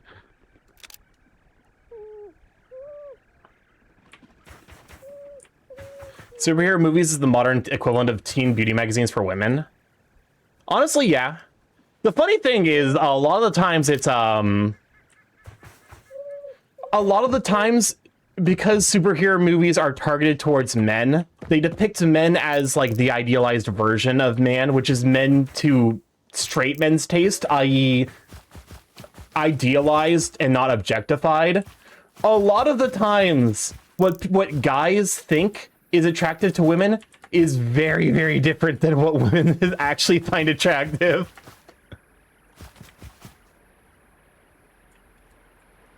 Because like, it's like the idea of like the looks maxer guy. I mean, good. Hell yeah, the looks maxer guy is the funny. It's so fucking funny to me. Because the dude is absolutely like the version of masculinity that appeals to straight masculinity. No woman is gonna find him attractive, even like outside of the like kind of repulsive personality he has. He's got like, you know, I don't think he could have fucked up his life any harder specifically to attract a lady. Girls want one thing, and it's Senshi from Dungeon. Yeah, you're kidding. You're joking. But unironically, Senshi from Dungeon Meshi, I've seen so many more women in my life be like, yeah, Senshi is incredibly fucking hot than like the like, you know, Matthew McConaughey or fucking like Tony Stark as Iron Man. Because for a lot of them is like he will cook me delicious meals and like take care of me. Hell yeah, hot as fuck. I feel like, and this is one of those things where it's like, it's probably some amount, like, you know, it's in part like the difficulty of like actually getting genuine, what the fuck? Like getting authentic, so like people when they take, you know, surveys will say the shit that they think sounds good versus what they actually want. Like when people say they're like, oh, like what kind of if you got a cup of coffee, what do you want? A lot of them will say like a nice dark roast. Most people don't actually fucking drink dark roast of coffee. They'll say it because it sounds good. They'll think that it makes the other person think more highly of them, but it's not true to form. Whereas like a lot of people, if they want coffee, they want that shit milky and weak. It's like I don't know how much of it is like women being like, oh, you know, I don't give a shit about looks. I'm sure looks factor in a little bit, but it's also like I do get the sense that for women, behavior is more attractive on average than for men. Where like for men there is like that base level like line of attraction. Slowed looking at me before he charges in at Mach 5. Also, I like dark coffee with just sugar because lactose intolerant. You're a dick. I've had enough with Emu Isle. This is a fucking godless land. There's too many fuck ass birds. Anyways, I'm gonna cut it here. I don't drink coffee. I've reached a level of coffee drinking where I genuinely do think I would enjoy like a nice high quality dark roast of coffee. Like I think I think I've reached that level, but also like that is because I drink a fuck ton of coffee. It's fucking hard to find instant packets with sugar. All right, but let's see who's live. Thank you for stopping by. Let's see. Oh no, I have to go maintain my streak over at Illy's stream. Also, Illy's no longer live. I was able to stop by earlier. Shit. Okay, it's fine. Let us see who's live though. Actually. Let's go stop by Bird. We were looking at birds. Let's go look at another bird. Please, do not push the button. You have no idea what it... I didn't hold up. Because I lurked in these streams. I did not realize that Darv was a fucking moderator here. Let's go read Sobi. Sobi, fellow burb, very, very sweet. I met them at AC. They are very, very sweet. They're very chipper in a way that I think is very, very adorable. And they're playing through Legend of Zelda Wind Waker. I assume a randomizer or some flavor of like modded nightmare monstrosity. I don't think I've seen anyone play Wind Waker for the first time on Twitch. I might need to make that my... I should play Wind Waker at some point, because I've never actually played that game. Let's right over to Soapy Bird. Nope, that's... okay, cool, that's an invalid username. I accidentally forgot one of the eyes. Anyways, I love you guys to bits. Thank you so much for hanging out. Hopefully you guys had a good time chilling, yapping, watching the birds. If this is your first time here, I'm StarkyMorph, Big AKS Crow Internet, where I stream live every Monday, Tuesday, Thursday, Friday from 7 to 10 p.m. EST. Mostly I play indie games over the last 2.5 years, been learning smart. So like to see that, just go around. We will be doing art tomorrow. I was tempted to do art today, and I was like, and then I decided not to do art because which honestly I'm kind of glad I did, because my brain is already cooked enough as it is. If I did art, I would actually fucking pass out the instant stream ended, which is bad because I have shit I got to do yet. We got the YouTube like to get one of the VODs there, so I'll open up to. I've already set up the YouTube VODs, so they will now be posted for the next couple of days. So do expect those, including the Deltarune VODs. Which will, I've specifically created a thumbnail just for that, so I don't risk spoiling anyone. We got the Discord, if you'd like to pop in there, Saddle Sweet Beans, who the course comes to the Sweet Beans post. We got the Blue Sky, if you'd like to see art that they make, are they commissioned, general ramblings, all that good stuff. And we also got a coffee sponsorship. If you'd like to pick up some coffee from Dragon Roast Coffee with discount code StarkyMorph to get 10% off. If you want to try out a nice dark roast. Unironically, Dragon Roast is a really good place to get it. The Warlock blend is extremely tasty. But no, I love you guys to bits. Thank you so much for stopping by. I will catch you all later tomorrow, and have a wonderful weekend. Bye. Send all the love over to Sobi. Bye.